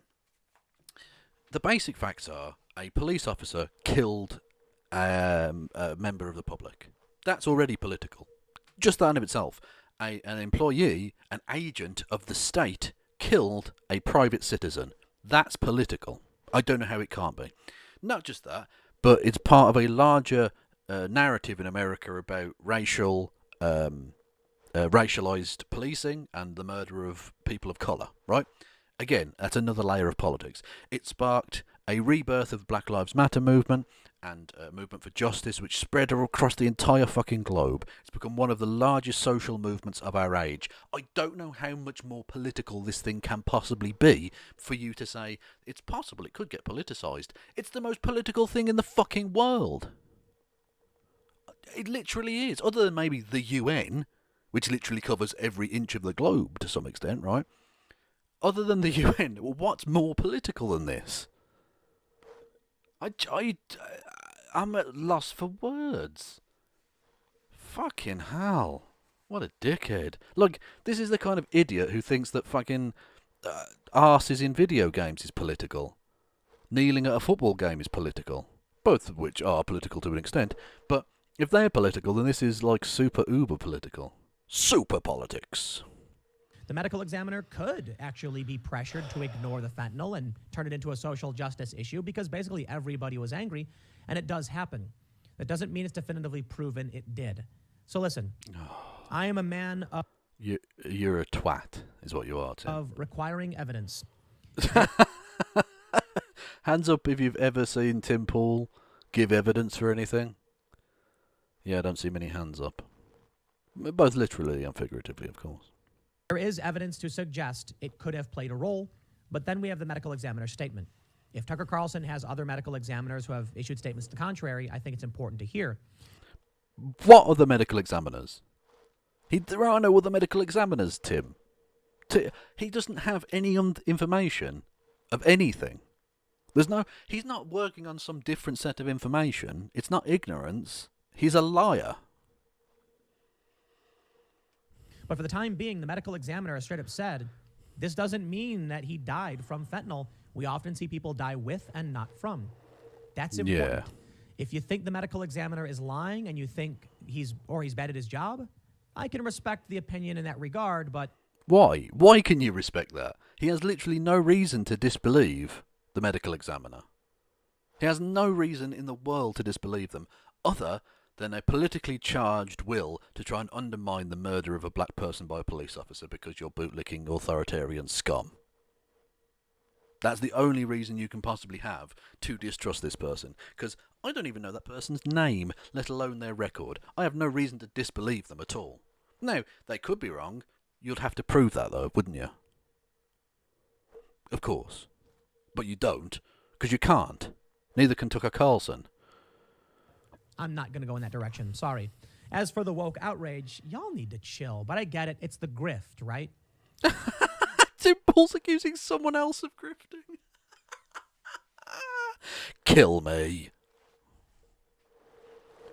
PolitiFact. We have this. It says bloggers, August 27th. Coroner saying George Floyd died of drug overdose, not police brutality. And they say it is false.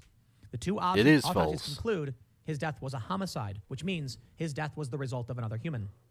The Hennepin County medical examiner said that Floyd's blood work showed a fatal level of fentanyl, according to court documents, but he didn't say that killed him.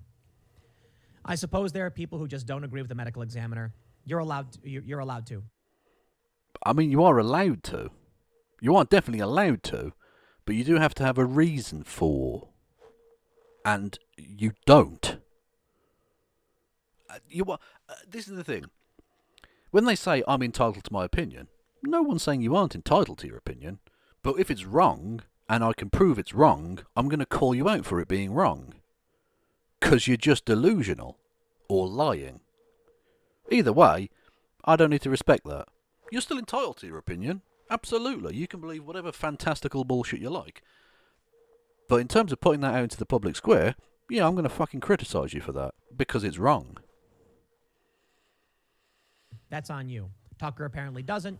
The left needs to calm down, constantly rolling for the censorship stuff. Dickhead, you got the anarchist website, It's Going Down, the news organisation, an actual journalistic outlet, unlike Project Veritas. You got them cancelled, didn't you? So, again, you're in no position to judge anyone else in terms of cancel culture. You're the one that was literally trying to suck off Gina Carano, or Caroni, or however the fuck you pronounce it. Carano, and saying, oh, they need to boycott Disney. Boycott Disney Plus was the thing, wasn't it? Cancel Disney Plus. So you're in no position to judge about other people cancelling folk. You're just annoyed that the left is better at it than you. I'll tell you why I think this is really happening. Now let's get to the meat and potatoes here, huh? I guess that was kind of the meat and potatoes. But let's get to the ramifications. They're desperate for a boogeyman. Anything Tucker would say, they will use. They've tried taking everything Tucker has ever said and used it against him. Get 50% of pizzas. Shut up, you meerkat cunt. So, flashbacks. My friends, I give you a glorious article from The Atlantic. I miss the thrill of Trump. Without quite meaning to, Trump reminded journalists that their relationship to power should be adversarial. Are you serious, dude? You need to calm down. But boy, does this one get amazing. How much do you want to bet Tim Pool's got an erection? This guy writes, covering the administration was thrilling for many journalists in the way that I imagine storming Omaha Beach must have been for a 20-year-old fresh from the plains of Kansas. Yeah, dickhead. Do you not get from the way this is written that this person writing this is a twat? That analogy alone must give you serious cringe vibes. Yeah, it must set your cringe alarm off, Tim. Why are you taking this person seriously? They're obviously a dickhead. Oh, because they agree with your narrative. Okay, cool. He hadn't signed up for battle, but there he was, liberating France. France, by the way, is where Trump called American soldiers who'd fallen in combat suckers and losers. And that's not even that's not even proven to be true. It's not proven to be true, so that's fine. That's fine. He will absolutely report on things that other people have supposedly said and claim that they're true, but that's not true. So, fine. Okay. Whatevs. This magazine first reported those comments. Trump supporters denounced the Atlantic story as preposterous and offensive, even as outlet after outlet confirmed the reporting. No, they didn't. They failed to realize. Just say no, they didn't. Just say no, they didn't. Okay. That the preposterous and the offensive were the twin beacons of the Trump presidency. Journalists were merely going where he led. This was our this was our Omaha Beach. I, for one, would have rather been in Hawaii. Bro, complaining about the Orange Man in no way is comparable to storming Omaha Beach. Obviously. So why are you covering this? Like, literally, why are you covering this? It's just the nerve of these people. That's really it, isn't it, though? I miss the thrill of Trump, they write. I miss it. Look at this. I love it. Look at you are doubtlessly annoyed as you also read. note that Tim said they write when it's one person. So, Tim, we got him, everyone. We got him to use they as a singular pronoun. Victory. The forced feminizations will begin. This, whoever you are and whatever you believe. To have been a journalist in the Trump era is to have been annoying to everyone. You got that one right. A few journalists deserved your scorn because they thought their microphones gave them moral, not merely journalistic authority. Reporters did not really need to recite the poetry of Emma Lazarus or question the provenance of a pie baked by Press Secretary Sarah Huckabee Sanders. In doing so, they helped no one but themselves. At least you got that one right. He says, journalists frequently found themselves assailed for contradictory reasons. We were at once Trump's enablers and his relentless tormentors. We did not fact-check him enough, but also did not let him have his say. Listen, I get it, bro. The left was mad at you when you didn't yell at Trump. The right was mad at you when you did. Sure. The media industry is fractured and broken. That's the point. The Tucker Carlson thing is stupid and nonsensical. I don't care. The guy's got his opinion. Lots of people have opinions, and a lot of people have really dumb ones. And Tucker Carlson is certainly not the worst. Rachel Maddow has espoused so much garbage, I can't... Rachel Maddow. Milk Toast Maddow is apparently too much for Tim. She's an evil communist. And did you know? She eats minge, which is against God, but also is the most popular porn thing in the world. Not specifically Rachel Maddow. I don't think she's done porn, but lesbian porn in general. God damn. Can't keep track of it. You want to complain about Tucker Carlson's opinions? You're allowed to. I just disagreed with him. I disagree with Rachel Maddow when she says her nonsense. I disagree with all of them.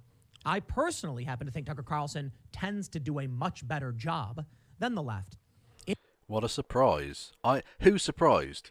Hands up in the chat who's massively surprised like I am that Tim Pool agrees with Tucker Carlson, the white nationalist piece of garbage, more than Rachel Maddow or anyone else in the media. I'm enormously surprised. Definitely. Big burp. In his segment, most of what he was getting across was true, or at least backed up by some data or fact that he bases his opinion on. But people are allowed to have bad opinions, and they're allowed to be stupid. If you think What a great defense of Tucker Carlson. He's allowed to be stupid. He is technically, Tim, but I mean, You're really not going to bat for your homeboy there, are you? Tucker Carlson was wrong in his opinion, you simply say so. And it's that simple. Instead, they call for an escalation of the censorship. They claim they're the ones storming the beaches of Omaha to free France. Yes, that's right. Trump. Again, he used they as a singular pronoun. Get the estrogen injections ready, people. Must be removed, and Tucker Carlson must be banned because, oh, they're evil opinions. Poorly misinformed. No, they're not just evil opinions. They're trying to undermine the murder of an innocent man. That's the point, isn't it? It's not just a bad opinion. Look, a bad opinion would be pineapple on pizza is super awesome. That would be a bad opinion. A bad opinion would be I want Australia to win the Ashes. That would be a bad opinion. A dangerous opinion is trying to undermine the murder of a person. You're trying to undermine justice, as well as spreading racial hatred, which is Tucker Carlson's entire MO. That's the difference. Okay, Blue Jay, do you want to get blocked? Seriously, do you want to get fucking blocked? Pineapple and pizza is super good. I will not have that level of degeneracy in my fucking chat. Get out. I'm a bad person. Forming people and making them dumb. Listen, if you were going to ban Tucker Carlson over his opinion on George Floyd, then you're going to have to ban basically every single journalist over Russiagate. Because they were... No, they... Oh, God, he's going to do this. Russiagate... Look, the Liberals went crazy with the Russiagate thing. It was obviously never going to be amount to all that. But the point is, there was definitely something there. It led to dozens of indictments. It led to various people being imprisoned. The idea that it's entirely fabricated is nonsense, whereas what Tucker Carlson said is. So I'm just going to preface that. He's going to ramble. Wrong on everything as well.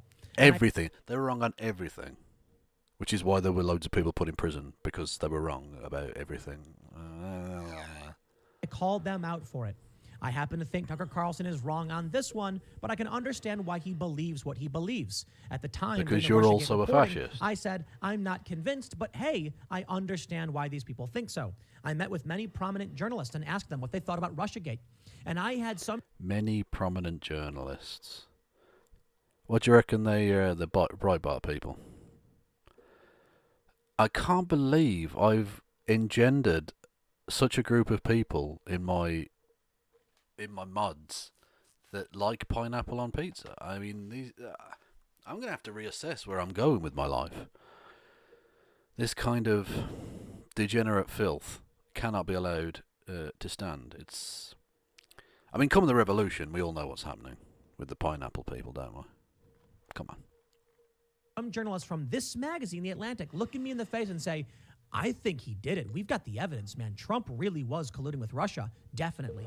Wow, he was. Really, definitely. That's right. I'm like, okay, that's bold. He was. He's fucking Don Jr. had the meeting at Trump Tower, motherfucker. He literally called in public for them to hack Hillary Clinton's emails. This is not like... This is not controversial. I am outnumbered on the pineapple thing. Well, I'm going to have to ban all of you then, aren't I? Because this is not a democracy, people. We are an anti-pineapple channel here. Okay? And then it turned out to be nothing. It was fake. It was wrong. It wasn't. I didn't call for them to be fired. They're just playing this Actually, you've called for loads of people on the left to be fired. You're a fucking liar. stupid game. Unfortunately, it actually leads to real-world consequences. Go on, then. When they do this, when they scream this, what do we see? You are opening the door for other countries and nasty people to do exactly this. France recently came out, high-profile individuals in France, and said the woke critical theory culture of America is damaging to their society. What? What is he talking about now? Wasn't this about Tucker Carlson at some point? The fuck is he on about? The woke culture. Fuck off. I genuinely want to know what Tim Pool thinks critical race theory is, because he's never actually explained that at all. It's basically everything I don't like. And it must be rejected. Why? I don't think any of these woke outrage mob journalists actually care. I don't think they care. I really don't. I think they're feigning outrage for the sake of pandering to their tribe. They'll accuse... Unlike you, Tim, you've never pandered to your tribe. It's never happened. Tim Paul's an intellectually consistent, honest journalisms. He is honest.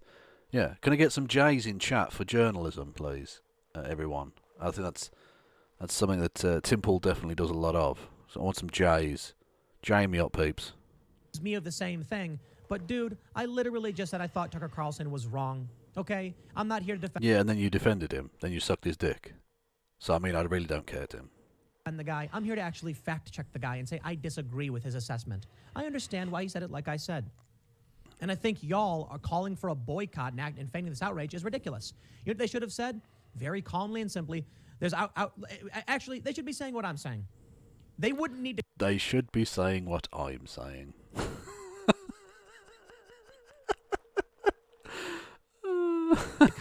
There would be no reason for criticizing. He's got the brain of a baby. He's got baby brain. He's just a fucking childish idiot, isn't he? They should be saying what I'm saying. Everyone should have the same opinion as me. Outlets, if they simply just said, Tucker Carlson is basing his opinion off of this report. However, the medical examiner disagreed. Tucker Carlson is not a medical examiner. End of story. Can we move on? I don't think these people voicing their opinion should be banned any more than Tucker Carlson should be. No, hang on. No. I'm not having pineapple-based insurrection in my fucking chat, okay? Only I may order the letterings. No, you can't do that. It's my chat. I order the letters. Can I get some D's in chat for Kev being a dickhead?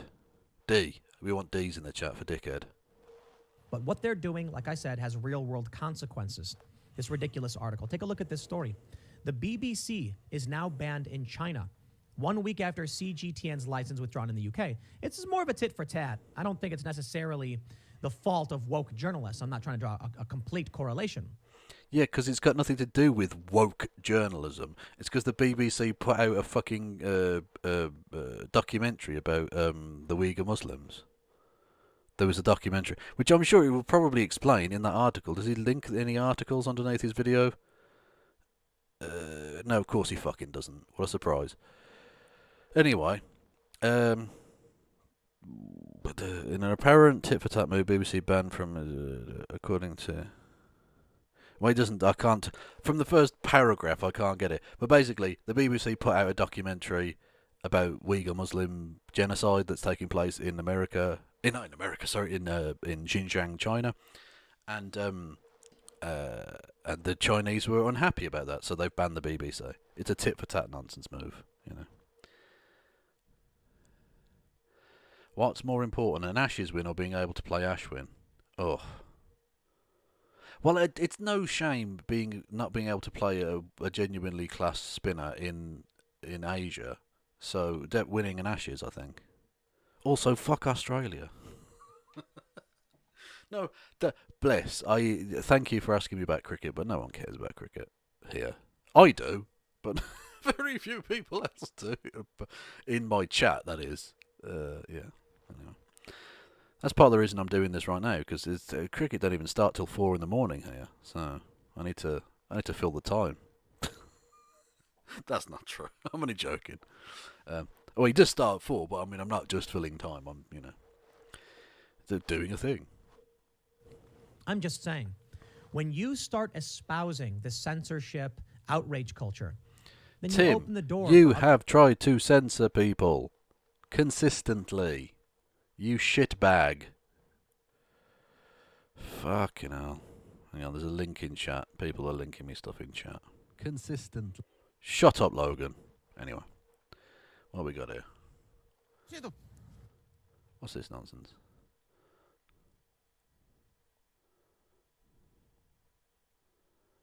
Okay, that's a dog. Okay. Why have you sent me the dog? What? I mean, it's very cute, but I don't know why you... I might as well put it on screen. It's not offensive, is it? So... Someone sent me this. I don't know why. It's totally unrelated to anything, but it's we'll call it a palate cleanse, whatever.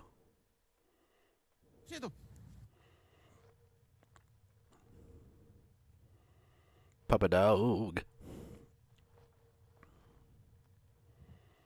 Oli spit.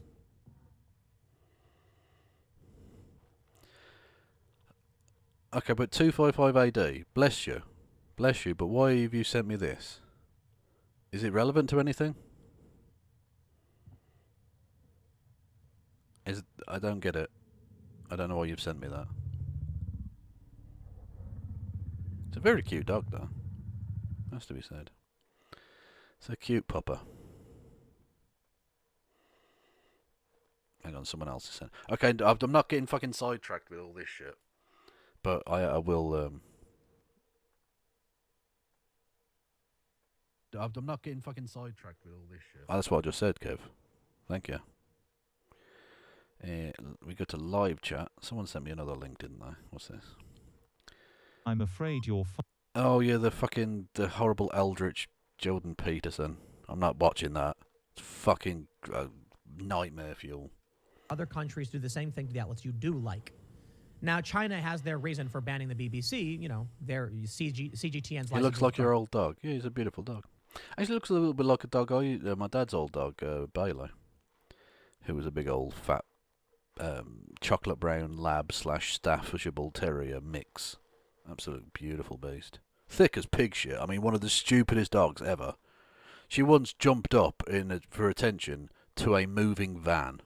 Thankfully, she didn't get run over. The van driver was sharp on the brakes, but she was really dumb. But like the most endearingly dumb animal ever. Love her. But she's dead now. But you know. Actually, that might have been the last time I cried. Possibly. When we had to bury her.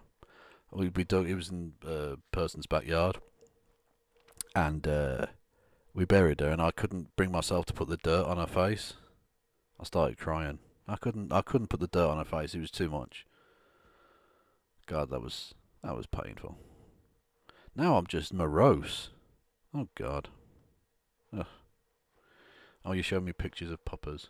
Okay, let's have a look.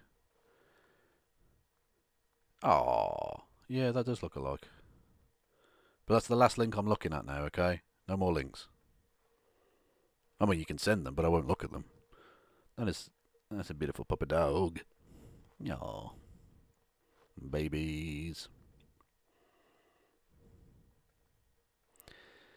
Anyway. We're going to get through this, people. In the UK. So that's more of a tit for tat, not related to this. But how many So why did you bring it up then? Does there need to be a story about the left getting banned? Because recently we just saw a bunch of progressive YouTubers banned. Before the left realizes they are setting them... Well, they weren't banned, were they? They were demonetized. But, Tim, this has been happening to left-wing people for ages. If you send me puppy dog / cat / generally cute animal pictures on Twitter, I'll show them. But I'm not clicking on different links because I'm a lazy fuck. ...themselves on fire. You know what? I think I can actually answer this one for you, and I can... Eat my ass, Tim Pool. Well, in my opinion, at least. Progressive YouTubers, they were stripped from their partner program. Some were censored. Yeah. And the left and many and leftist media will claim, oh no, it's such a bad thing. In reality, the journalists at the Daily Beast and Vice and these other outlets that are calling for Tucker's figurative head, they're probably cheering that progressives are getting banned. Listen, it's one thing if You're cheering it too, Tim. Don't pretend you're not. Compete with Vice or the Daily Beast, but I don't hold the same opinions as them. So they'll retain their leftist market, and they're not going to convince moderates, disaffected liberals, or conservatives to watch them. The bigger problem is progressive independent channels, because then you actually start pulling people away. Now, that is a big problem. So, of course, they will never speak out in defense, legitimately, of the progressives who are getting banned. Look, there are some legitimate progressives who work at these outlets, don't get me wrong, and they probably will, but I'm saying, ultimately, these organizations are... The BBC isn't left-wing at all, but they're to the right they are, because they try... The BBC has to mostly pretend to be kind of centrist or unbiased. They're not remotely. They're Tory party mouthpiece in recent times, but they're, you know, that they don't openly hate on the gays or something. So that's communism or some reason. I don't know. happy, we all will get censored, regardless of if you're left, right, whatever. Less competition, better for them. Now I'll tell you the real worrying ramifications in this one. It's this story. Breaking 911 says Twitter has locked both James O'Keefe and Project Veritas out of their accounts for violence. Can I get some crabs in chat, please, people? No reason. Let's just have some crabs in chat. It could mean anything. It could mean anything. Violating our rules against posting private information, which escalated. Project Veritas is now suspended. Yeah, they were doxing people, Tim. They were doxing people. So they got shut down, which is good. That's a positive thing. And it's enormously funny to see idiots like you piss your pants about it. Fuck me. Tucker Carlson gave an opinion. It was based on the medical examiner's report, but the medical examiner didn't conclude what Tucker Carlson thinks. Let's have a debate about it. Let's ask Tucker Carlson why he thinks what he thinks, and that's it. Getting that debate in front of his audience is the best way to actually challenge an idea you think is wrong. Project Veritas actually put out legitimate information. No, they didn't. Tim, they've never put out legitimate information. Right the way from the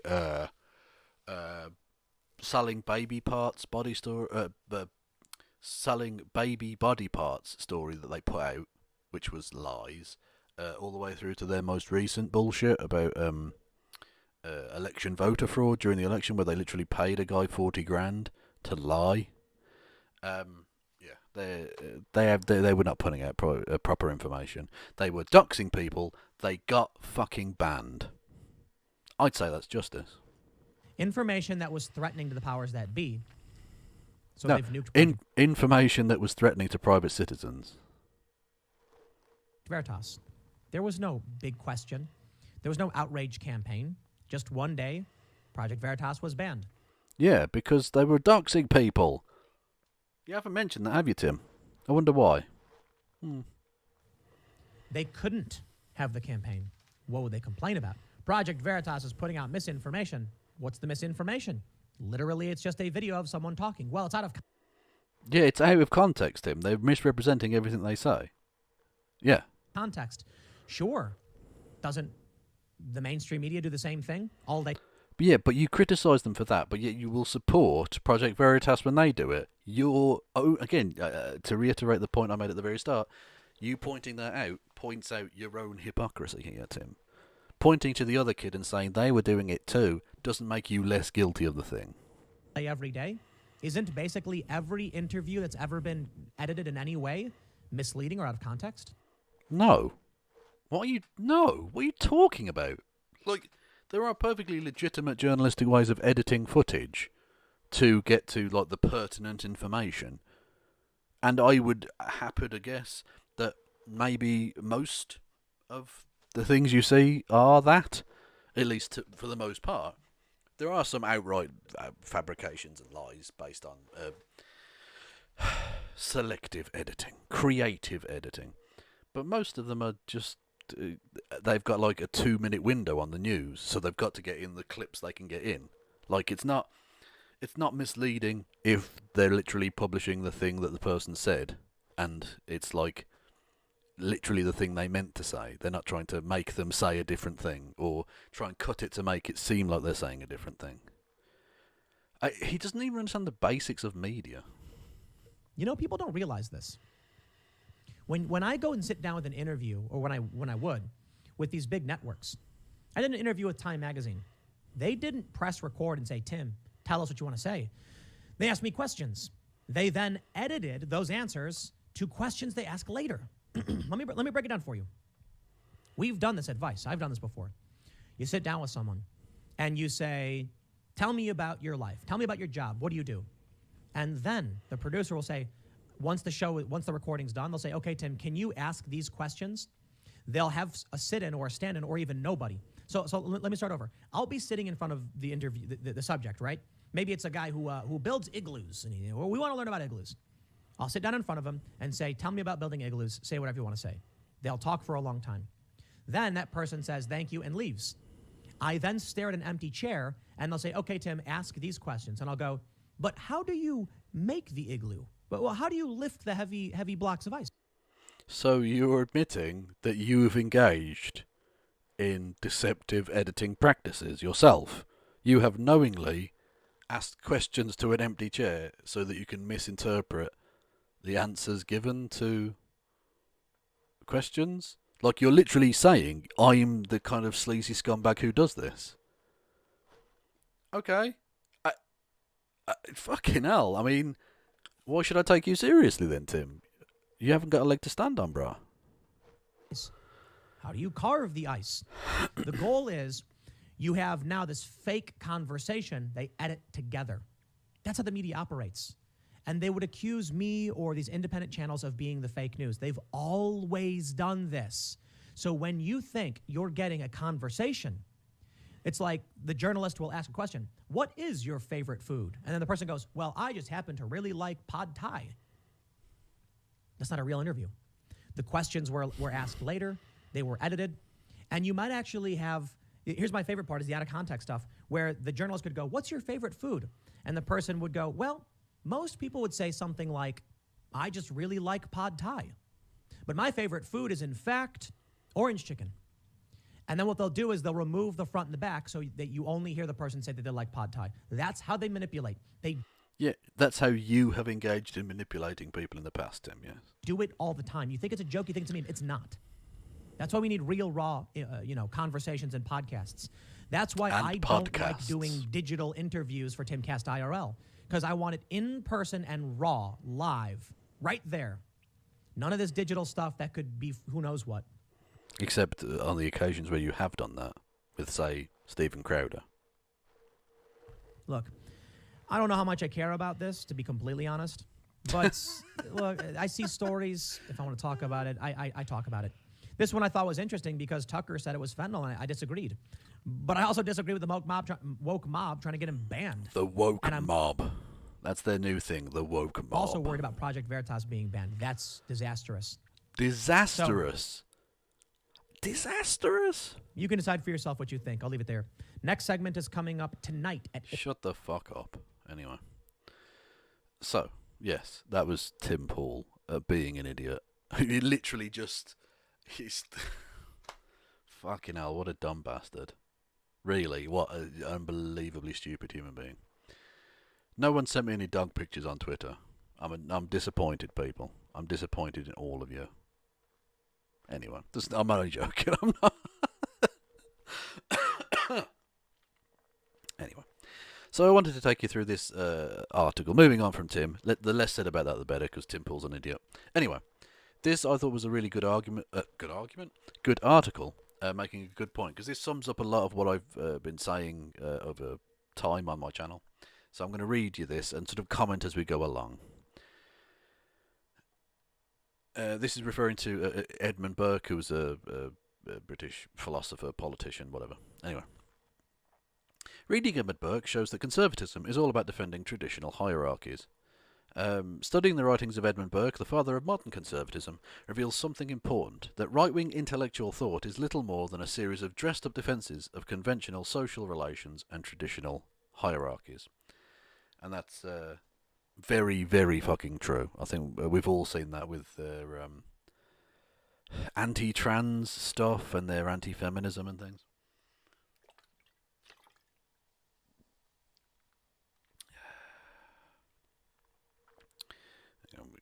Move over. Let's centralise that shit. Right. Edmund Burke occupies a venerable position in the history of right-wing thought, often described by friend and foe alike as the father of modern conservatism.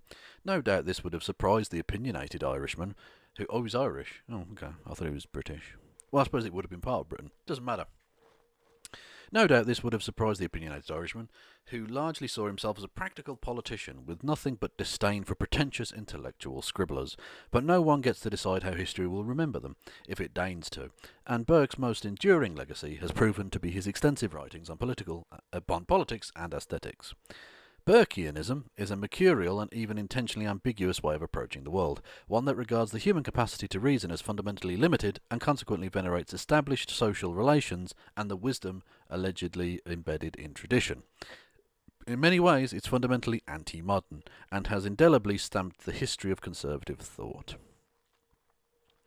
The sublime and the beautiful.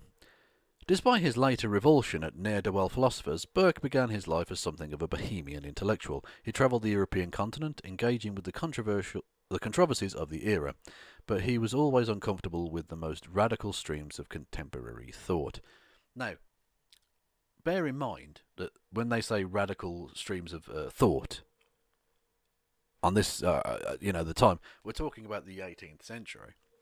We're talking about, like, basic bitch enlightenment type ideas were too much for him. That was radical. The idea that maybe we should vote for our elected representatives. Maybe that would be a good thing. It was too much for this motherfucker. No wonder he's a father of conservatism, and actually has had, I think, a pretty interesting impact on the development of fascism in terms of the appeals to tradition type thing. Burke's most important early book was A Philosophical Inquiry into the Origins of Our Ideas of the Sublime and Beautiful, 1757. A work of aesthetics that would become influential enough to be cited by luminaries like Immanuel Kant. Burke's prioritisation of aesthetics and the way he sees the beautiful and sublime as influencing human passions is telling. For Burke, contra today's facts don't care about your feelings type, our emotions determine a great deal about how we apprehend the world. And our feelings are stirred one way or another by viscerally aesthetic ideas. So again, he's sort of different to modern conservatives in a way. But again, you've got to bear in mind that he was raised in a kind of pre-Enlightenment mindset, a pre-Enlightenment education. So he would have been, the idea of facts don't care about your feelings wouldn't have made any sense to that kind of person. As the title indicates, the two most significant ideas Burke discusses in the book are the beautiful and the sublime, insisting that beauty is no creature of our reason. Burke goes on to describe beautiful things as those that comply with our infinite mental and physical strength. In other words, those over which humans can wield such controls, birds, flowers, harmonious music, and so on. The sublime fills us with astonishment and horror, something so titanic and powerful that we are reminded of how finite our strength is, both mentally and physically. Our idea of the sublime also exceeds reason. Our effective idea of it, the, quote, strongest emotion which the mind is capable of feeling, unquote, can give us some sense of the sublime's transcendent power and an infinitude, good word, but it's never enough to represent it fully. Epic poetry, for instance, John Milton's ruminations on God and the infinite in Paradise Lost, is perhaps the closest we get, or we can get. Yes, so essentially they're doing the equivalent. The Burke, and therefore the conservatives of his age, or the conservatives that would come after him, were trying to appeal to a certain kind of religiosity within people rather than their reason. That it was because you couldn't reason enough that you would look to those traditions, look to religion and family and all the rest of it for that. And the idea of transcendental beauty and stuff is a very silly argument, it seems to me, but whatever. At the time it would have been perfectly normal, I think. But anyway, the two dimensions Burke sketches out have come to define a great deal of right-wing theorising. At times, conservatives echo Burke's reflections on beauty through a critique of modernity as indifferent to the small and local, the rationalistic giant state being an exemplar. You can see that in things like Paul Joseph Watson and other people's like, brutalist aesthetics was the death of Western civilization. It's total bollocks, of course, but whatever. Modernity swallows up, as the conservative jurist Robert Bork, sorry, that's his Swedish chef, anyway, put in his book Coercing Virtue, quote, particularity, respect for different circumstance and history, unquote. Nostalgic variants of conservatism emphasising the virtues of rural life, conformity to settled practices and values, and respect for conventional authorities all appeal to this side of Burke's aesthetics. Then there are the more grandiose variants of conservatism, which have no problem appealing to the gigantic. One of the problems these conservatives have with liberal and left-wing humanists is precisely the conceit that anything as small as human life can have meaning without some transcendent and awe-inspiring source of authority and power to vindicate it. The source of transcendent meaning might vary: the patriarchal God, the father, the nation, the eternal tradition, Western civilization, but a sublime source there must be. Do you see what I mean? It's not just conservatism, it's fascism. And the intrinsic link between conservatism and fascism, I think, is something I might try and get into a little bit more on my channel, because for me, there's a much closer link between conservatism and fascism than there is between, say, sort of social democracy and socialism. That's a more easy thing there. What's this? Thank you to Sid Villain for following on Twitch, which again you can do via the links below on the YouTube. Where are we? What unites both of these right-wing strands is their suspicion of reason as a foundation for life, and emphasis on effect and, more important, power and difference. Burke admires the beautiful in the same way later conservatives waxed poetic about the virtue of rural traditionalism.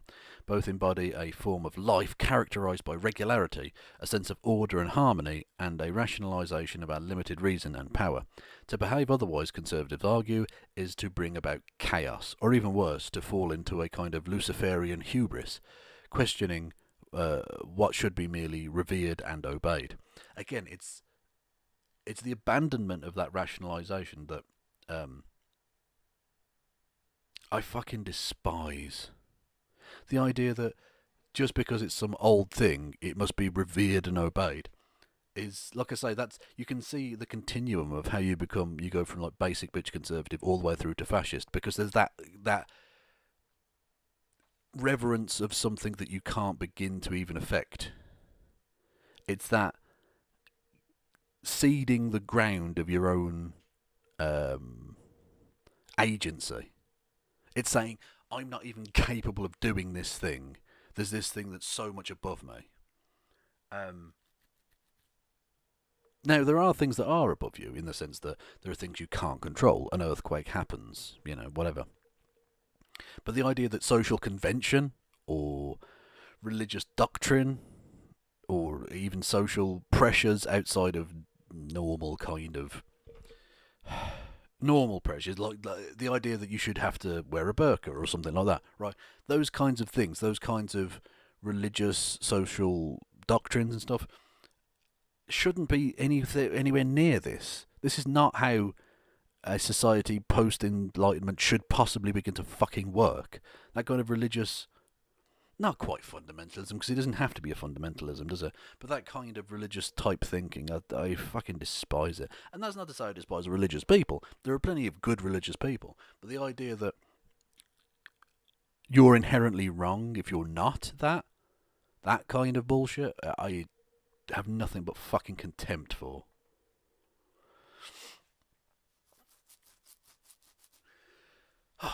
Burke's Gothic political outlook. One of the first critics to recognise the link between Burke's aesthetics and politics was the English philosopher Mary Wollstonecraft, who was Mary Shelley's mother, by the way. Wollstonecraft being Mary Shelley's maiden name, Wollstonecraft. Mary Shelley, of course, who wrote Frankenstein. Her mother, Mary Wollstonecraft, wrote the Vindications of the Rights of Women, which was essentially kind of one of the first proper feminist treatises, really. Anyway, drafting a response to Burke's reflections on the revolution in France, Wollstonecraft criticised him for elevating vague Gothic notions of beauty over reason and analytical precision, as she put it in A Vindication of the Rights of Men, which is a follow-up, by the way. Anyway. I perceive from the whole tenor of your reflections that you have a mortal antipathy to reason, but if there is anything like argument or first principles in your wild declamation, behold the result, that we are to reverence the rust of antiquity and term of unusual customs, which ignorance and mistaken self-interest have consolidated, the sage fruit of experience, nay, that if we do discover some errors, our feelings should lead us to excuse with blind love or unprincipled filial affection, the vulnerable vestiges of ancient days. Those are Gothic notions of beauty. The ivy is beauty, but when it insidiously destroys the trunk from which it receives support, who would not grub it up? So that's the idea that even if you see something that you disagree with, or that disagrees with your viewpoint, you should just go, "Oh, fuck it. It's the people of the past knew what they were doing, so fuck it." Like, it's obviously nonsense, which again wouldn't need to be said in the modern era, or shouldn't need to be said in the modern era. But unfortunately, modern conservatism is an atrocious mess. But anyway,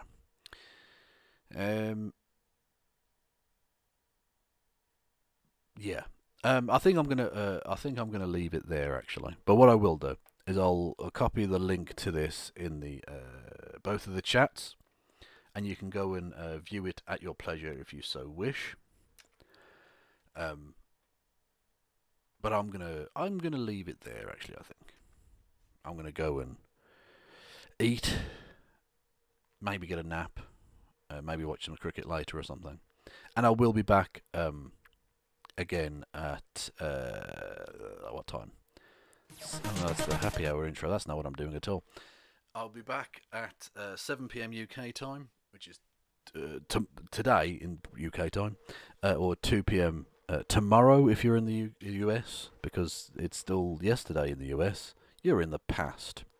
Anyway, with a happy hour from with Christo. And then, like I say, I will also be then. I will then have a. I'll be on with Prime Chaos, which I might broadcast on my channel, but I might not. I don't know. About 3 hours, 4 hours after we finish with the happy hour, which I'll have links for. If you follow me on the Twitter or Facebook, I'll link it at some point tomorrow when there's a link for it, and yeah, and I'll give you links to other things at some point in the future, but. When there are links to give. But I don't have those links now. So, yeah. I'll leave you be, basically. And say thank you for listening and watching. Pardon me, 1 second. Wet the whistle. There we go. I should kick you over to someone on Twitch. Who have we got on the Twitches?